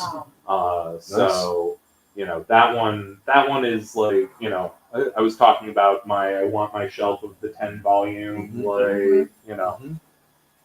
that might that's going to be 10 volumes, but that's what I want out of Something is Killing the Children. And it's like, I think House of Slaughter will the Jace story has multiple parts, and then I want to do there's the arc about the Scarlet Masks. I want to get to the Silver Masks, and I want to deal more with the Azure Masks as well, because those characters aren't really going to get the center play in the main book. So it's like, we see 3 arcs of both that take us roughly to like an issue 30, and then if we get there and it's like, everyone's having a good time, I could see doing a different sort of spin-off title in the same vein, but I don't know if we would continue the same book. Mm-hmm. Yeah. Mm-hmm. Makes sense. Yeah. Did you have a question? Yeah, I just kind of want to bring it back to House on the Lake. Yeah. It's kind of like a question, but also just like an appreciation. I know that you have a lot of queer characters in a lot of your books, and having one of the main characters be a trans person, I was curious, what was the thought process to put them in, essentially the main, 3 that we continue to go back to, and also, the first time that I saw them, I was like, oh shit, that's cool. I get to see somebody like myself, and I also stare at it for 10, 15 minutes. I was like, oh shit, there's just long dark hair and glasses. And tired all the time. This is just me. No, I just want to share appreciation. I really appreciate that, and honestly, each of the, and I think I've said Walter is based on me. Each of the supporting cast members is based on, mostly they're based on 2 or 3 of my friends that have kind of merged into one friend. And that trio of Walter, Reg, and Nora is very much based on a real trio of us from high school that I am, when I am a queer person. All of my books are always going to be queer books and center queer characters, and I knew that I didn't want to shy. If anything, I ended up leaning in even more than I thought I was up front, but I knew that was always going to be a part of it. Down to the fact that Walter being, Walter's journey with sexuality very much mirrors my own, where it is the fact that it's I went to an all-boys Catholic high school. I came out as bi when I was a freshman, but then when I was a junior, I came out as gay because I was at an all-boys school. That was the only people I was socializing with. And then I went to a predominantly female college at Sarah Lawrence, and it was just oh, right, this is more complicated. And it's so I took Walter on that same journey. And it is, but I have had trans friends going all the way back to when, the first trans person in my immediate group of friends was when I was in 8th grade, and that is to accurately represent what I wanted to represent, it required lots of different types of queer people, and enough that it's everyone can be as much of a hot mess as everyone is in real life. I didn't want any character to bear the weight of you know what I mean. It is, yeah. So Nora is a character who's incredibly important to me, and her role is going to continue to be absolutely central in this story, because she's based on one of my best friends in the world. Yeah. I'm curious if your use of representation has gotten you any blowback from your audience at all. I feel like I think I exist in a strange space. Like, I don't know. It's like one of those things where, like, like, and it's like I got a little salty maybe last year when Nice House launched. Is like, DC's most prominent like queer creator launches a book centering queer creators in Pride Month, and I'm not was not a part of any like that wasn't mentioned by anyone. And it's like I don't need and it's one of those things where all of my characters, every one of my creator-owned books, going back to the absolute beginning, have centered queer characters. The main character of Department of Truth is a gay man. Like the central characters in Nice House of Light is half the cast is queer. The central villain is queer, and and is me. And then also my mirror character in Something's Killing Children, who I disguise myself very well by naming that character James. Also like a young queer person. And it is just, I don't know. It's a complicated question, and I have a lot of complicated feelings about, I don't know.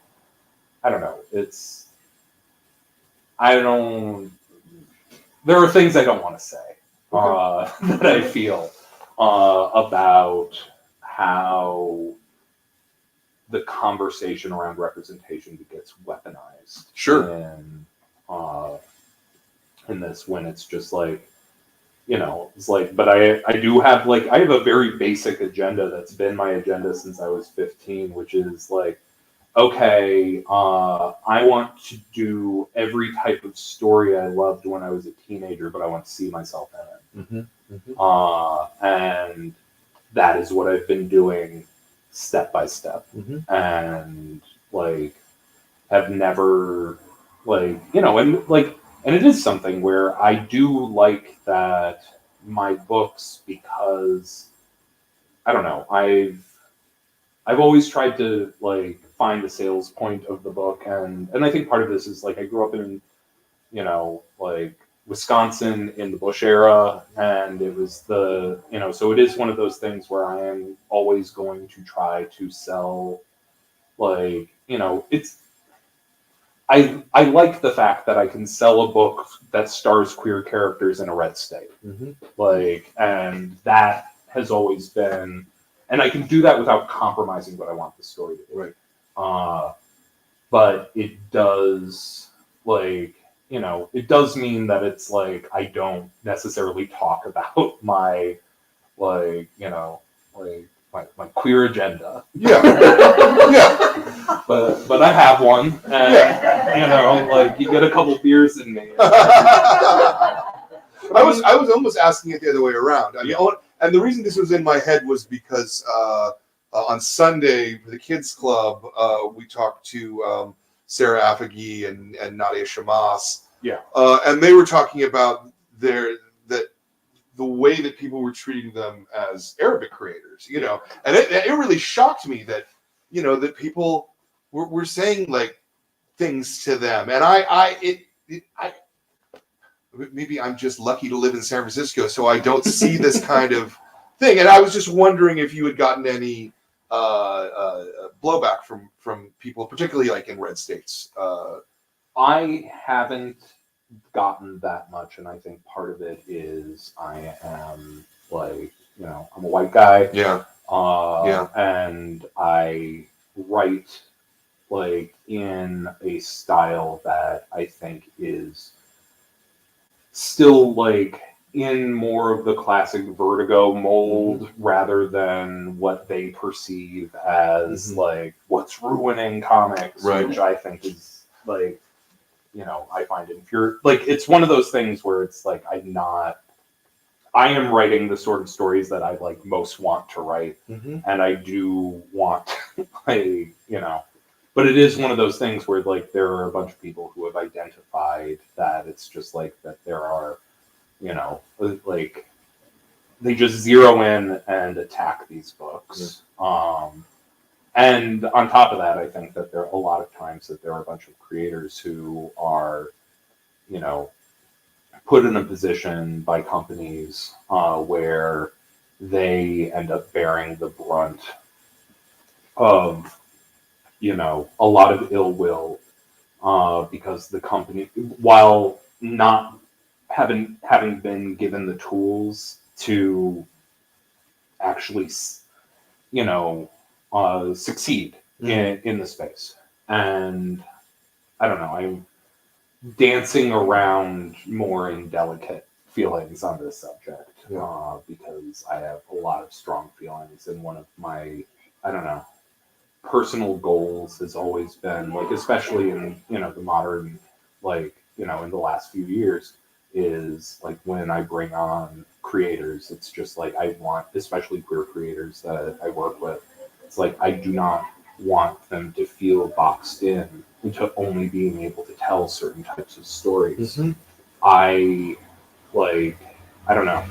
It's like, you know, you want to tell the most, like, you know, like the goriest, like, horror comic, but you're not given the opportunities because, like, you know, the companies are only trying to let you do queer books. Right. That happens all the time. And it drives me crazy. And I do what I can to push back against it. Yeah. No, I see that, man. I have to say, as a straight white guy, not that anyone cares what a straight white guy says, but as a straight white guy, I actually have to say that I think the kind of the best thing about comics right this second is that everyone can be represented. Yeah. And it's and doesn't, and not in a performative way, but in a natural, active way, that the audience is actually out there for voices for whatever it is you want to say. Yeah. And however you want to say it. And I think that's just fucking fantastic. Yeah. No, I agree. Yeah. Especially in the kids space. That's Yes. the thing that I love. That just kids are exposed to ideas, and it's going to make them better citizens at the end of the day. Yeah. You know? So that's my queer agenda. I gotta say. So, yeah. Is there another question? Because, Diego, please. I've been waiting all night, Diego, for you. Yeah. You said that you seldomly wrote the formula for the first 12 issues of Nice House on the Lake. I did hear those words as well. The first 12 issues. Does that mean that you have more fans beyond, or? Yes. Yeah. Really nice. No, the first 12 issues will tell a complete story. And that's the initial story that I set out to tell. But, and, you know, it ends with, like, a fairly dramatic thing, you know, that you'll find out soon. But it's the world around, like, part of the initial pitch, you know, and it's like, maybe this is, like, you know, like, too much to say, but it's like, part of the initial pitch was, it's just like, you know, what happens a few years trapped in a place like this? What does your life become when you're so used to this, like, a setting like this? And then on top of it, there's, you know, larger mysteries around Walter's people and all this stuff. So the way I see it in my head, and I think I've said this, like, in an interview before, so it's like the, you know, I don't mind repeating it. It is I see it as 3 seasons. And, you know, each season will be 12 issues, you know, and we'll probably continue in the format of, like, you know, between season 1 and season 2, there will be a significant break. Even though, like, we'll probably get Alvaro working on season 2 pretty quickly, but it's just like, I think we want to build up a bit more lead time. Just because, you know, you see the intricacies of the art there. Like, this is you know, it's a book that takes some time to make. And then I made the stupid decision to add design pages, so every issue is 26 pages worth of, technically 28, but 2 of those include the title design page. So it's just like, it's 28 pages. It's a lot of pages, and then when you're not, those design pages, like, you got to write a lot of text to keep those nice and dense. Yeah. So no, that's the trap that I set for myself. Yeah. That I fall into, like, before every single one of these issues comes out. And again, this surprises me that DC went along with that, considering that their regular comics are now 20 Yeah. or 22. They're back up to 22. Back up to for a 22. while. Yeah, they were 20. Yeah. Yeah. So, yeah. Man. Oh. Yep. Great. Yeah. Yes, go, please. Hi, I had a DC versus Vampire question. Please. First of all, it's such a, like, every month. It's so fun, I feel Yeah. like it's just, I have been really loving it. Curious to hear your inspiration for the story, and specifically about the identity of Vampire King. Did you know that going in? Oh yeah, that was like, central to the original idea. Yeah, Like, it really the gives big, this is the big twist at the end of issue 6, but so I won't spoil it for anyone who hasn't. But that was part of the original idea. I wanted to focus on, I don't know, like the brutal answer to, like, where did this story come from was the fact that I was getting very frustrated not being able to tell the stories that I wanted to tell in DC continuity, and I was still under contract for another year and a half, and I wanted to build a book that I could write alongside Nice House on the Lake in the world that I didn't get, Batman, so I could ride out the rest of my contract and fulfill the terms of it. So I pitched a, DC horror apocalypse I pitched it before I got approved on Batman, or after I got on Batman, but the first few months of me being on Batman were difficult because DC didn't know what they wanted from me. That was my escape raft, but I liked the idea enough that when I was working, I came up with the main editor on Batman was also the main editor on Deceased, and it was just like, so it was just like, okay, how can we do something in the vein of Deceased that can create its own little pocket DC universe where we can just, like, have some fun, do some mayhem, do something that feels different than Deceased because, Deceased, like, page 1, you're already in apocalypse mode, like, and then everything's falling apart, and we wanted something that we could see a conspiracy growing, so we wanted, like, 12 issues, and then, I didn't have the bandwidth to write it solo, so I wrote, like, a comprehensive outline, and, brought in my, like, friend Matt Rosenberg, who's, like, one of my closest friends, and, he was able to, take the reins and do a lot more of the boots on the ground writing.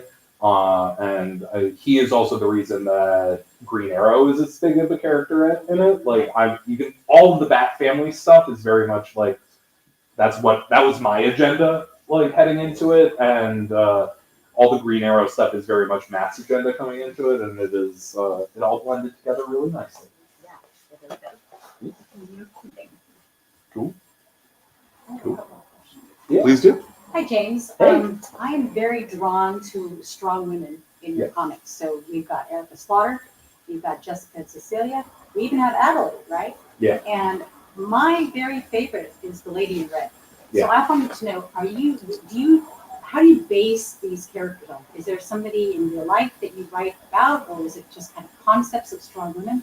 Just curious how you come up with these That is a characters. really, really good question. And I think that there's I don't know. It's like it's difficult to, like, I don't have a clear answer to it. Like, it's one of those things where I do think that there's there are the sorts of characters I was always drawn to as a reader growing up, and and if there was something to, these exhausted but powerful like women that I have always like been very drawn to in fiction. And and then on top of that, I know like some very exhausted and like powerful women in my day-to-day life. That is that it all connects. But it is something where I don't have a great answer to it, but it's a voice that feels that like the characters come to me pretty fully formed, and I do think that there's and I think some of it is like there's a bit of my mother and a lot of those characters, and also my sister. I don't know. That's a really, really good question, and I'm like, you can see I'm like fishing at different answers, but it's like I like your description, exhaustive, powerful women, because that's kind of how I am. That's probably why I'm drawn to them. I'm very exhausted, I'm powerful in my work, and it's like I'm drawn to them. So I'm just curious about that. Yeah. And another thing is I'm very, very grateful you have Substack, and I'm a Tiny Onion member. So I was just wondering if, Brian, you were going to bring up anything about Substack? That's the next thing I'm going to do, since All we're, right. we're now entering hour 2 pretty close. All right. Let's do it. Just and then Kat, you were complaining that I was talking about numbers. Well, we're going to talk about numbers now. So if anybody doesn't want to hear the numbers conversations, this is the time to walk away. Yeah. Okay, so you got to explain to me. You got to explain to me how this actually works or makes any sense in any kind of a real world. I cannot picture a world in which Substack can possibly be making enough money to pay you back for. Yeah. Well, right. I'm probably not the one to ask about that, honestly, because I've been incredibly lucky.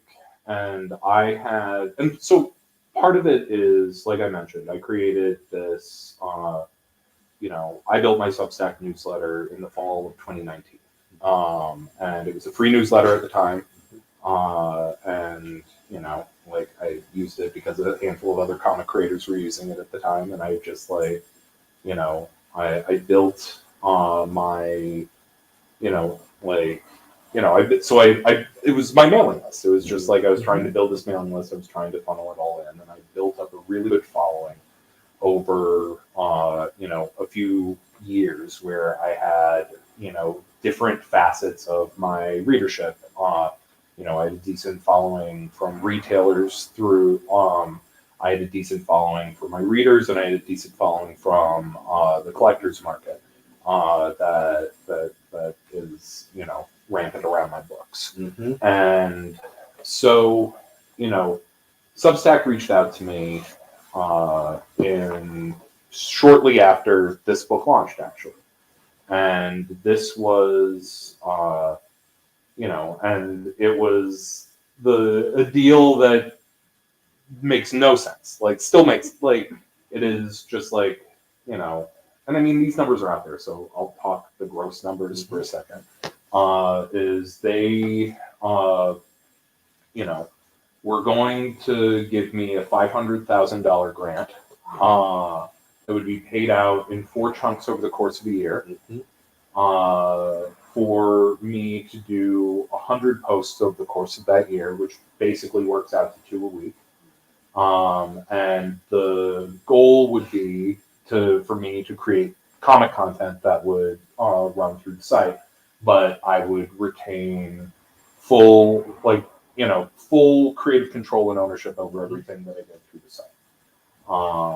I, at that moment, had a few ideas that were in the back burner of my mind, which is I had seen particularly Scotty Young and a handful of other comic creators who had built a web store where they were handling their own merch and they were handling their own variant covers.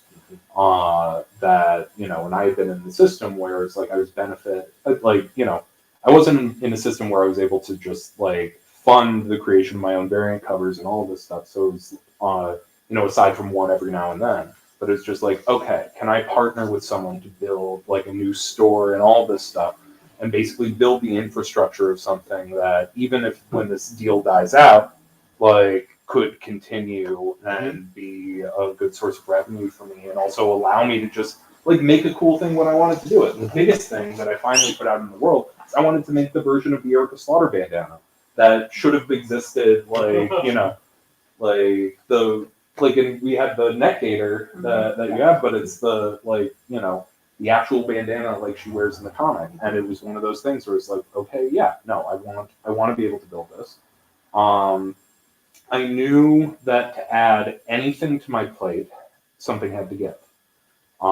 And I had already been considering stepping away from my DC contract. And this sped that up. I knew that, like, you know, I had just launched Nice House at 123, which was the, you know, like third of my creator-owned titles that was selling in the six figures. I knew that, like, the future of what I wanted to do was in the creator-owned space.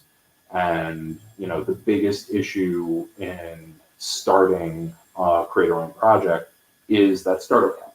It is, how do you, like, build a book for, you know, 6 to 8 months before it comes out in stores without making a penny back on the back end. And it's just like, how do you make that safe? And this helped make that safe. And it was just like, and then on top of that, I was going to be able to like do a couple of things that had been in the back of my head for a while. Like I had this like lunatic idea for a long time that I wanted to do like these UFO stories that like with that would just basically be a kind of like nonfiction recounting of like stories of UFO encounters. And I talked about it with like Mike Omeng because both of us were UFO nuts. And it was just one of those things where it's like, but that wasn't like, you know, a company like, you know, like Image would have picked that up, but that's not like a seller on the same scale as my other books. Like it might sell because the last few things of me had sold, but it's not going to sell on its own in its own way. It has a smaller dedicated audience, but I still wanted to do that shit. Like, and so, you know, I took the deal, and it was, you know, like, and honestly, like 6 months into it, I wasn't sure if we were going to be able to sort of like, you know, get anywhere close to the original number. But then I launched the store and I started doing the monthly drops and I started doing the, you know, releasing my own covers through that. And, you know, that has expanded the user base to the point where I'm making, you know, like 2/3 of my way through the year, I'm making 2/3 of the initial grant back. Wow. And wow. If How many subscribers do you have? I have Roughly. It's about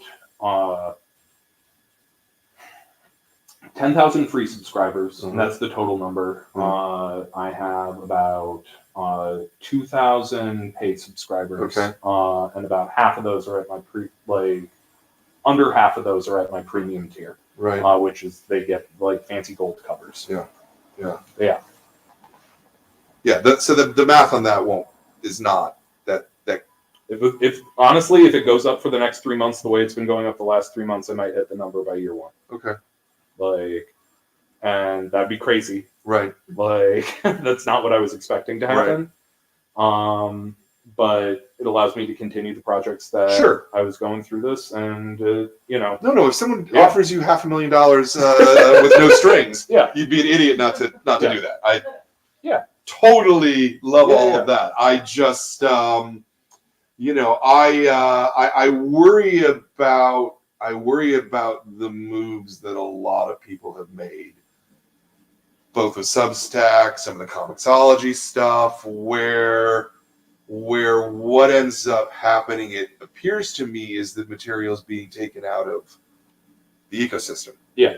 Right? And I think we've talked about this before, that the ecosystem is very much built on getting all of these people buying the serialization, and then Yeah. these number of people buying the book, and then these number of people the hardcover, and it's like a pyramid, right? It's not a pyramid scheme, but it is a pyramid because that's how the mechanic works. Yeah. You laugh, but I've thought this through. And so I think that when you start pulling blocks out of that Jenga tower, right, you really run the risk of actually accelerating the collapse.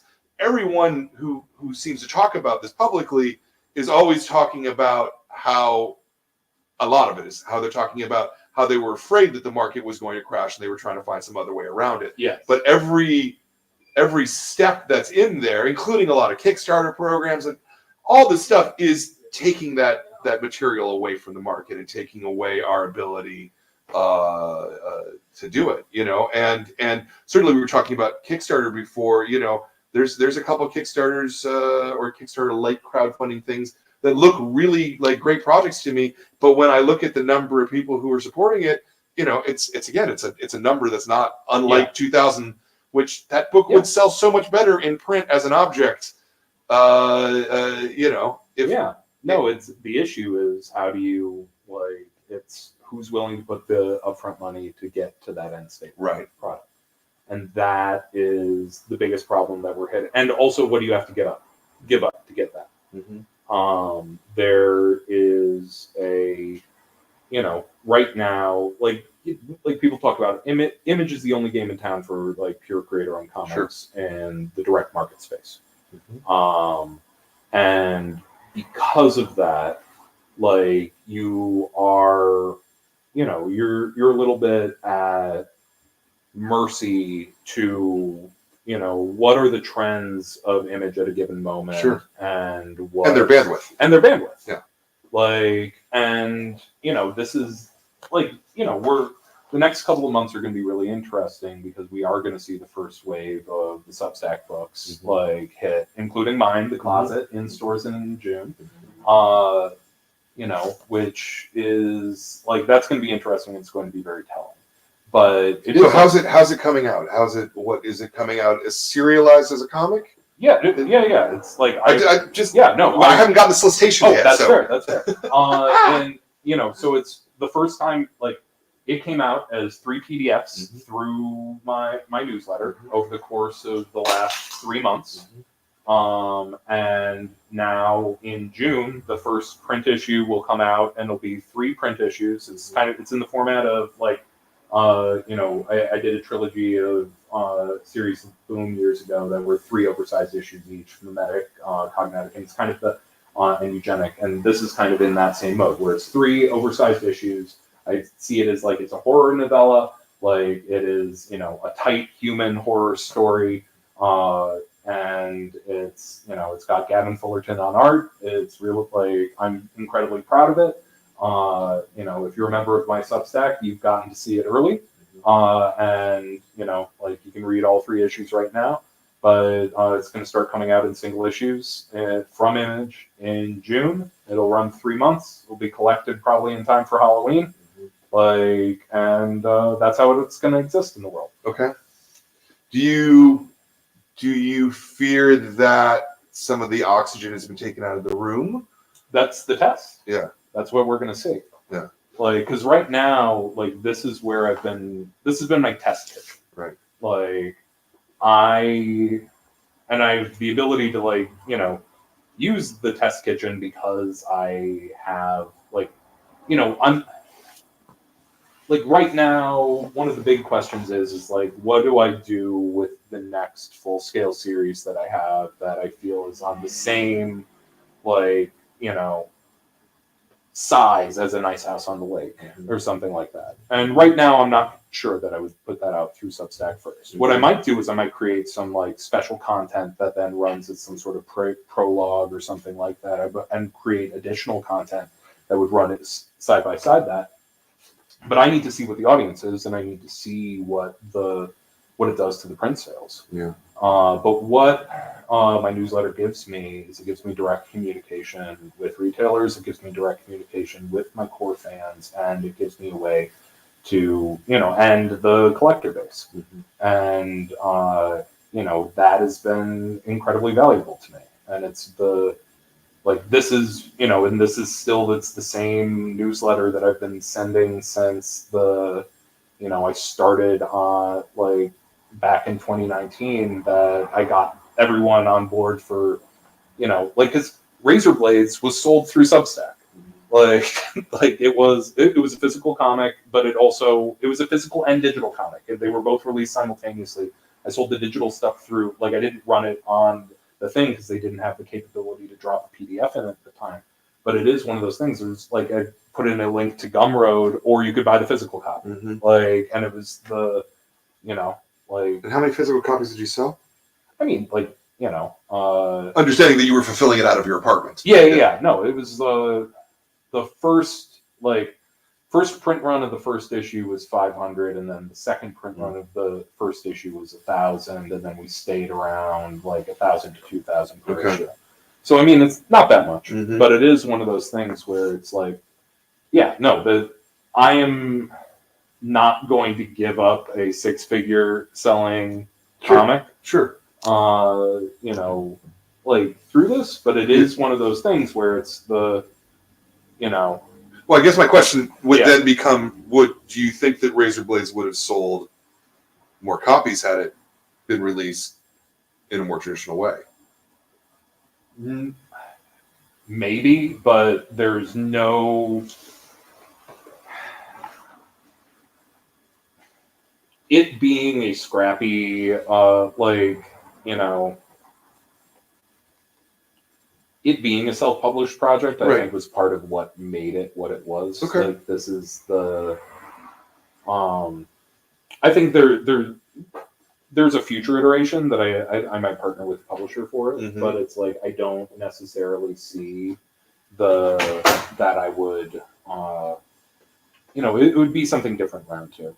Yeah. Like, the first time around, the other thing is like the entire industry had stopped. Yes. Like, no, that's fair. That's fair. Know, so it's like I called a printer, found out if they could fulfill this, like once they reopened, and you know, and then I took it from there. Yeah, it's like, so its physical incarnation now in the direct market is going to be as a $50 hardcover. Yeah. Do you think that that's a good format, a viable format? I mean, this is like the end state format. It's like the nice, like, you know, like the. I guess this is part of what I'm questioning is like it feels like we kind of skipped a couple steps in the market, and it feels to me that the end state book only works if the earlier states, because as I said, it's in my head at least, it's a pyramid, right? And if it's a pyramid, if your base is smaller, then your tip is going to be lower or something. I don't sure. Whatever the math on that is, you know. No, I see what you're saying. Like, and we'll see. Yeah. Like, honestly, I just wanted the hardcover to exist. Yeah. Like, and how'd your orders come in for it? Did your orders come in okay? It's out in July, so we don't have orders yet, I don't think. Oh, okay. I thought it'd been. No, it's been solicited.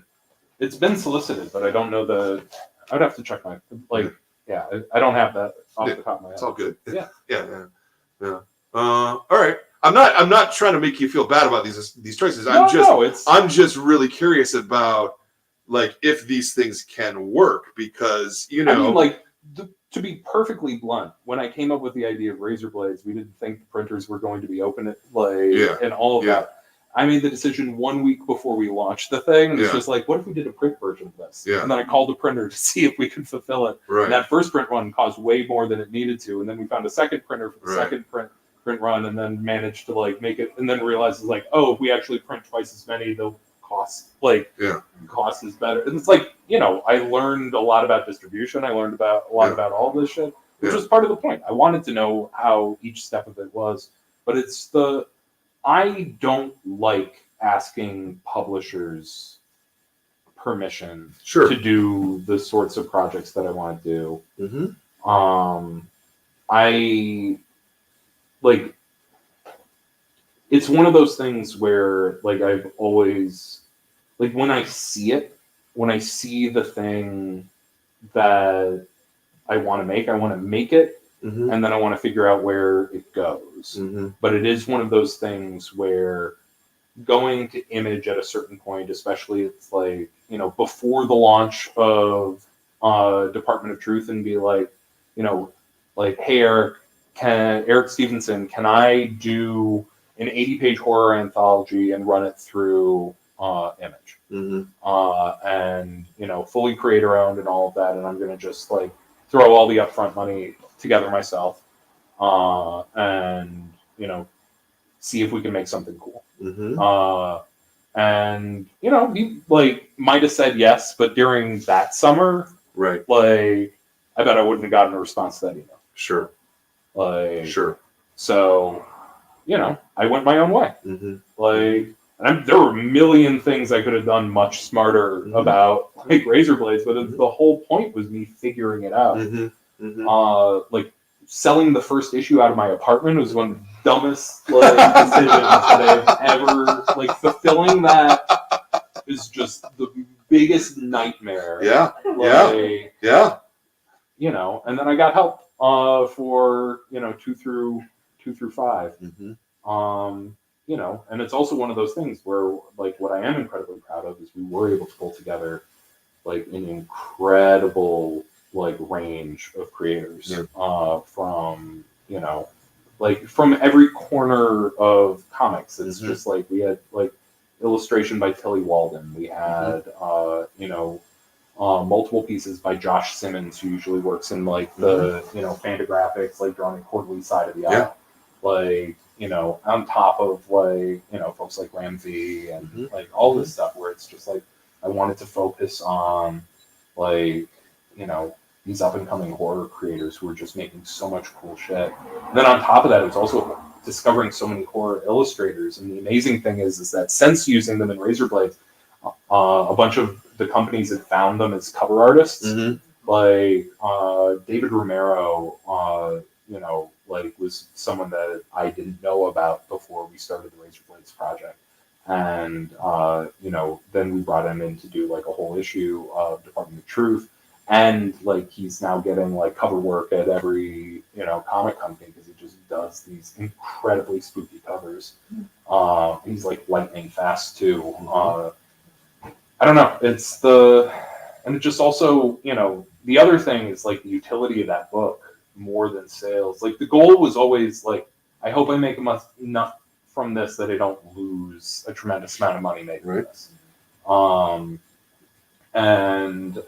But the goal more than anything was we weren't going to have conventions for a year. And I wanted to have like a project that I could like, you know, talk to a bunch of these like up and coming creators that it's like I really like and admire and be like, hey, you want to go have fun together? Do you want to jam on this thing? Those goals were wildly more important to me. Than figuring out the best like sales ladder. And it's just like in a perfect world, what I would probably have done in terms of like we'll release this deluxe hardcover and then I'm sure we'll see if there's like a more standard thing down the line. But the other thing is that similar to other, you know, the rights structure of all of this, it's like every time we reprint this, we need to get everyone's permission.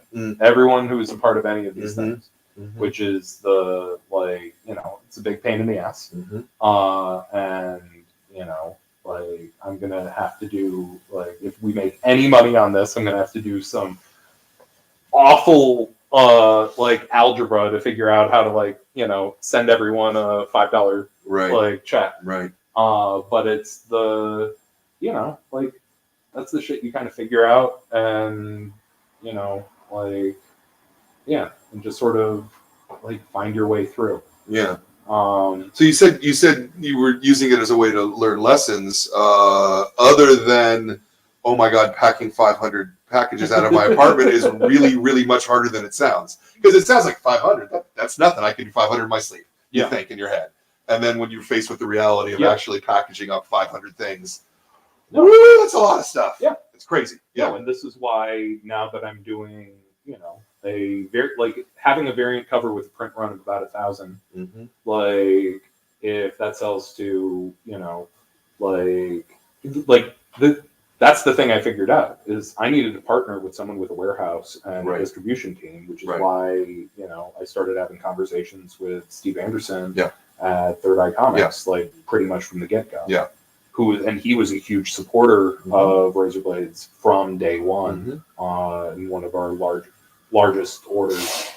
Like him and Forbidden Planet UK were our two largest like sources of sales every issue. Yeah, but it's that's the biggest thing I learned is that if I'm going to have any kind of fulfillment organization, how like I knew the scale of what I needed, because even my like stopgap scale was, I was working with John Jesperson, who like is an art rep for like Doug Monkey and Pat Gleason. And he's like a great guy, and he was like a tremendous help, but it was definitely one of those things where he had the scale up, he had like 5 scales up from where I was at in terms of like selling it out of my, shipping it out of my, bedroom. But it was just like, he had the scale of the operation he had to do for this was also like, monumental. And it was like, okay, like if I have any hope of scaling up or even doing this more than quarterly, like I need more resources and I need I need scale. Yeah. So that's the biggest thing it taught me. Yeah. And it also taught me it's just like, how long does something take to get somewhere from a printer? Like, and I mean, it was a bad year to like estimate that because everything being shipped everywhere was like a total shit show. Yep. But it was like, that was a huge thing, which also like, it helped me like, yeah, it was direct communication with retailers. It was realizing how to distribute something, and the resources needed to properly distribute something. It was, maintaining communications with all of these creators and like staying engaged, and also taught me how to like, it reminded me how to hand sell something, sell through my newsletter, right? Like, and it was just like, okay, how to do a drop, like, and how to do that in a way that seemed fair. Like, because you can't surprise someone with a drop. You have to kind of let them know it's coming. So it's just the people who really want it can be there.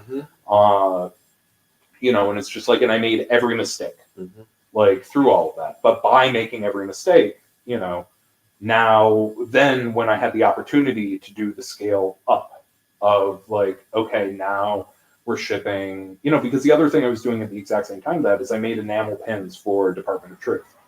And I hand shipped over the course of a year 3,000 pins around the country. And that I did continue to do out of my apartment because I could just do these little bubble mailers. And I would just pop one in the bubble mailer, and I would just ship them off. Like, I got a label printer, stuck them out. That was easy. Like a book, like requires more than a bubble mailer and like more steps. But even that got overwhelming, and it would build up, and I would have deadlines, and then I would be 2 weeks behind on shipping things out, and then people would be like sending angry emails, and it was just like, that taught me that there's enough of a demand to sell 3,000 of these, like, and not everything's going to sell on that level because the standard logo thing is always going to be but it's all been really good and interesting to learn. And I mean, especially for something like that, where if you're selling 3,000 of them, I mean, I think that actually suggests that there's probably demand for 15,000 out there. Oh yeah. If they're actually getting out there, and getting distributed and getting, where you're not hand packing them in your living room is, I guess, what I'm trying to say. No, 100%. And now the retailer is a magnifying glass. I think, no, I completely agree. You've got to be the sunlight, but we've got the lens to make but there's also like analogy worked, but but there's also a like buying something direct. Yes, no, absolutely. Is like it's the difference between it's like the specialty product and the mass product, and it's like they have different demands. Yeah. So maybe let's talk a little bit about collectors and the things that they demand. Okay. Because that's different than a reader in many ways. Yeah. No, it's and one thing that I've been very proud of is I've like I feel like I've managed to capture a bunch of collectors and turn them into readers of my stuff, which I very deeply appreciate. But it is one of those things where I find the entire collector market really deeply fascinating. And, I'm a different kind of collector. I am not looking for like pristine graded things, but I'm a pack rat. And I think a lot of nerds are pack rats. And I definitely spent my pandemic going through eBay, and especially while I was working on Razor Blades, I was picking up like 1980s horror anthologies, and a lot of like small press comics that have been out of print for years. And and then I found my small community of creator friends where it's like I'm messaging, it's like, oh, did you just see there's 2 of these things up on eBay for half the cost that they're normally at, and all that, and it's like we're sending messages. And I don't see it. The current collector market is hugely different from that kind of activity. I think that there's a it's, I don't know. I see it as more I don't know. It's like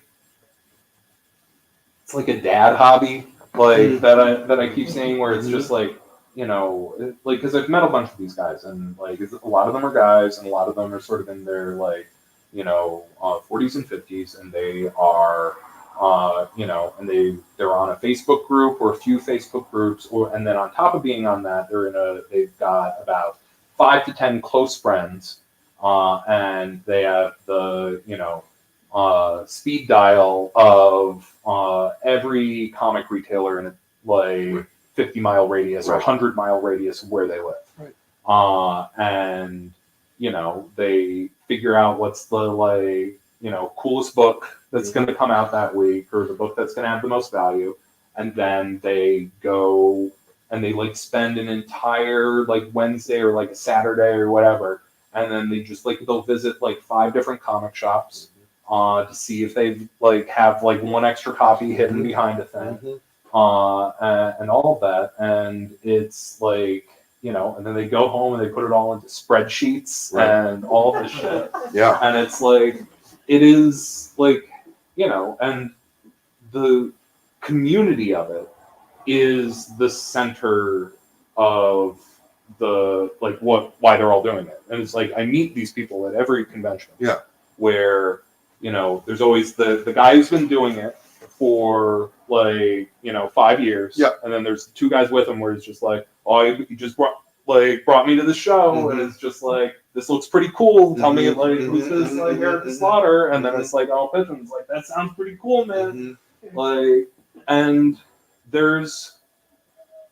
it's the only corner of I don't want to say the only corner, but it's a corner of the industry where I see a growth in community, and community is something that I think that we are seeing so much less of in so many different corners of comics, where I that feels valuable, and it's they also drive me fucking crazy. It's one of those things where I put out some rare covers and all that stuff, and it's everyone always I did these 2 foil variants of Department of Truth #1 that I sold through my Gumroad site when that launched, and and I held on to it was a print run. I think it was a print run of 250 each, and I sold 150 of them, and I held on to 100 of each,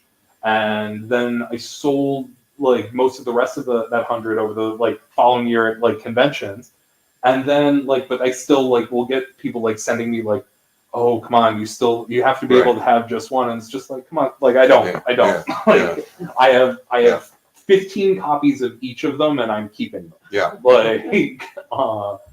You know. I just worry. I worry that it's deforming actual publishing.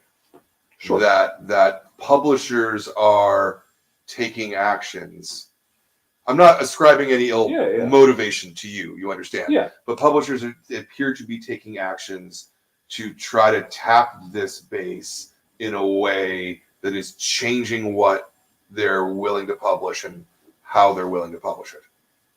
Sure. And I find that to be dangerous at best and disheartening in so many ways that I mean, it looks to me like there's really a meaningful number of comics that are being published right now that would not be published if it wasn't for the fact they have 5+ covers. Sure. And that doesn't seem like a healthy thing for this industry. In fact, I can say with certainty that kind of thing has almost destroyed comics twice. The Black and White bust and then the Valiant, Wizard bust, and so I worry about it. I think those worries are fair. Mm-hmm. Like, I think that it's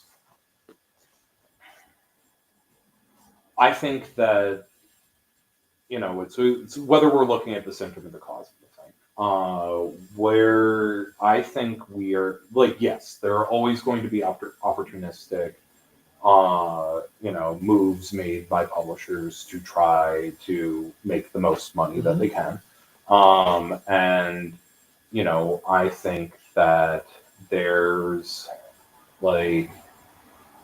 a value question with comics that we run into over and over and over again, which is the fact that we're asking people to spend about $5 on a 22-page I don't think there's a value question when the work is good. Yeah. I think that there's zero value question to this. I appreciate that. Okay. And it's not just because you're sitting here, but I would hold a book like this up as an example. Sure. Many, many, many things in this store. There's plenty of stuff that is a real value question. Sure. But that's because there's no heart going into it. Yeah.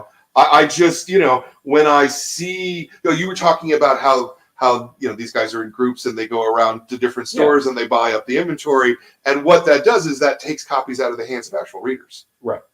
Right, and it makes it harder for readers to participate. I mean, you don't have to answer for those sins. Yeah, no. You certainly didn't create this. No. I just because it strikes me that there's a reasonable amount of the success of both Something's Killing the Children and Department of Truth is wrapped around these things, and yes, the books are still selling well, so that means that it's not all false. But I wonder the messages that it's sending to the publishers. I wonder what the messages that it's saying to other creators who then think that they have to have 5 covers on their book. And once you have 5 covers on your book, you can't ever not have 5 covers because you immediately lose 20% of your sales or whatever. Right. I don't know. It's a lot to unpack. Yeah, no, it is, and it's and I think they're really, really good questions. Yes. I certainly don't have the answers. Yeah. I don't know that. I think there are more bottom-up problems about the quality of the standard book being published, but the median book being published at a company.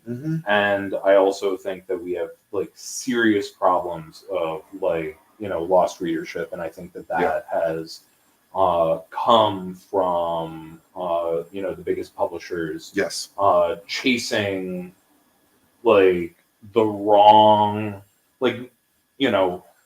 decisions that were made back when I was in high school shrank the possibility of the readership pool today. And and is why most people my age are, and I'm turning 35 later this year. But most people my age or younger read more manga than comics. Sure. And, and it is because, and it's, once again, it's the value question still, where it's for the cost of 2 comic books, you get a full, something meatier that you hold in your hands. that, you know, then you can read in a clean, like volumes 1 through 20, like, and understand how that goes. And I think that, like, yes, and then I think on top of it, because there's a loss of like core readers who are just like there every single week picking up all of these books. There's also a loss of like the community of readers. And in losing the community of readers, you lose one of the central things where it's like you want to stay up with all of your books because that's how you stay a part of that community. Right. So, like, yeah, I think that there's like, you know, do I think that we're living in a healthy market right now? No. Yeah. Like, I really don't. Yeah. I don't necessarily, and it's just like, you know, and this could be very much like confirmation bias, and it's also like, you know, like this is a group that has been very humanized to me because, like, you know, I meet 500 of them like, Sure. at every show. But it is one of like, you know, but they are asking me questions of what happens in the next issue and shit like that. So it is something where I don't know. I don't think the answer of like making the healthy market is going to come in, you know, shutting down an active community that's funneling like That's fair. money into the space.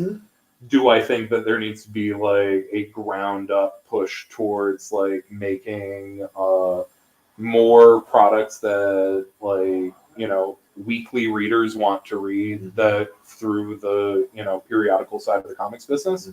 Yes, I absolutely do. And I think that is like a big problem. Yeah. Okay. I'm gonna leave it there because there's you know it's late at this point. Okay, so let's wrap this up. We usually wrap it up with 2 questions, and one of them is there something else you want to plug? You've been really doing a fantastic bit of that throughout this whole thing.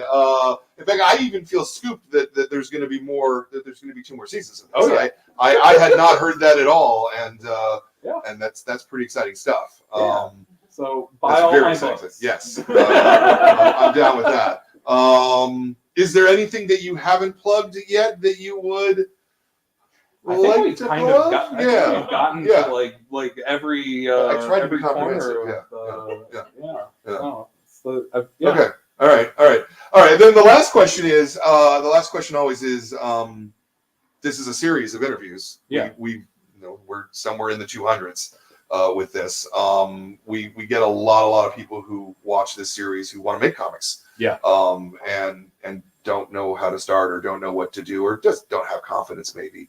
So if there was a piece of advice that you were going to give someone coming into comics today, right now, whether it's about how to approach work philosophically or whether it's something more on the business side of how you find your market and address your market, what might that piece of advice be?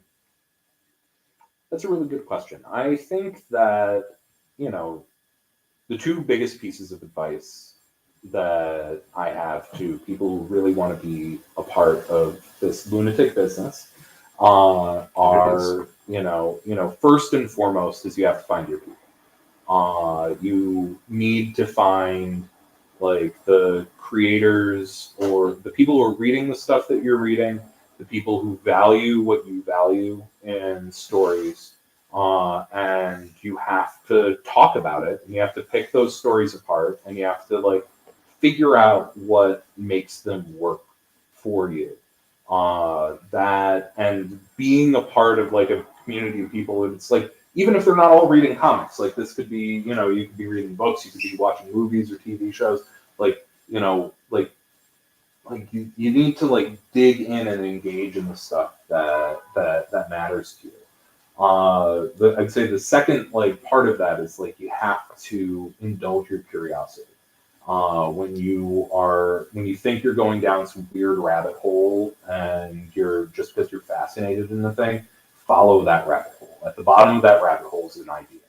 And that's where the good ideas are. The good ideas happen when you follow your your deepest curiosities toward their limit, and they you find like pieces of information that you would never information that you've seen before presented in a way you've never seen before, and it's going to make two things click in your head, and then you're going to be like, well, what if a character went up against that? And then that's a story.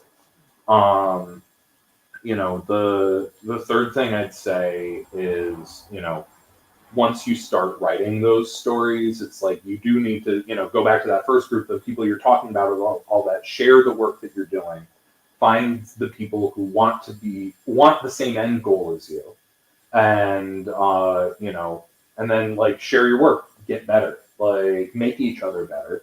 And then when one of you, because you're all fighting to get into this tiny little industry, when one of you gets pulled up into the industry, you want to reach back down and lift the next person up with you. Because there's nothing more important in comics is it's having the people with you and having the people who value what you want to make, and then we'll make more things like the stuff you want to make, and then you it's like a game of Risk. Then you start expanding on the board, and then I guess the final thing that I'd say, and this is once you've gotten started, and it's is know who you want your audience to be, and sell to them. I think a lot of people see, just sort of see themselves as a kind of oh yeah, anyone who likes this, that'd be great. And that's not how anything works. You need to know, okay, this idea, is kind of similar to this other sort of thing that is sold such and such before. So that's how I can sort of identify it. Okay, this is the audience. This is the rough size of the audience, and that's what I'm going after. And that is a skill that too many creators don't have, that I think is incredibly valuable. And it's not about right to the whatever, don't identify what the biggest audience is and then make something that you don't care about to try to go after that audience. That never works. What you need to do is figure out the thing you want to tell and find the audience for that idea, and then sell it to as many people in that audience as you have the ability to sell it to. That is, that's the business of comics. Yeah. No, 100%. 100%. You were saying earlier that the business side is very messed up, and I agree with you. And yet at the same time, I am more happy and excited to sell comics today than I was 10 years ago, and than I was 10 years before that. It gets better. The market gets better in many ways. It's opening up. There's so much opportunity. This is a golden age as far as comics have never been better. Comics have the content has never been better, and the bar just keeps raising up, and it's really fantastic. And I have to thank you for adding to it with this. I feel like this is one of the strongest works you've ever done in a very strong career. Thank you. And I really sincerely think that. And if you're sitting there at home and you don't know what to read, that's a book. That's a book that you should be reading. I want to thank you for being here, man. Yeah, it's great to be here. Yeah, I want to thank my son Ben for running the show. I want to thank Kat and Katie and Zoe for running the store so that I can fuck around and talk about theory about comics rather than actually do work, because they do all the work and look awesome while doing it. I want to thank everybody who came here to the meeting. Give yourselves a round of applause, please. I know that was really long. Hopefully you were entertained. I want to thank everybody who's a member of the club. And I want to thank Jordan, who's our producer, for running things from behind the stage that nobody else sees. Thank you so much. Upcoming things. Next month's graphic novel, the month club for the adult club. I don't have a copy of it. They didn't show up yet. We're supposed to be distributing them on the 1st, and we haven't gotten our copies yet. We're supposed to have them by Saturday, though. So I can't hold up the book, but it's Walk Me to the Corner by Nelly Furmark. She lives in Sweden, and it is a really, really interesting story about a 50-year-old woman who falls in love outside of her marriage. And you don't really see comics like that being told in the market. And I'm really excited for everybody to be able to read this book next month. So look for that. Our kids club pick for this coming month is Cloud Town by Daniel McCloskey. Daniel's going to be here in 3 weeks, something like that. And we'll do another one of these live shows. And then our classic graphic novel of the month club will be All-Star Superman. I am holding out hope that Grant Morrison is actually going to answer the email that was put out to him. But you know, we'll see what happens. We'll see what happens. That's the next couple of shows. I hope you can be part of it. Thank you all, and we'll talk to you next month. Thank you for watching this episode of the Graphic Novel of the Month Club. If you enjoyed what you were watching, please subscribe and hit that bell up in the top corner. If you enjoyed the books that we're talking about and the creators that we're talking to, every month we pick a brand new book. The staff votes on it. It's a program that helps keep our store alive, and we'd love to have you as a member. You'll get a new book every month. Just follow that URL at the bottom of the screen.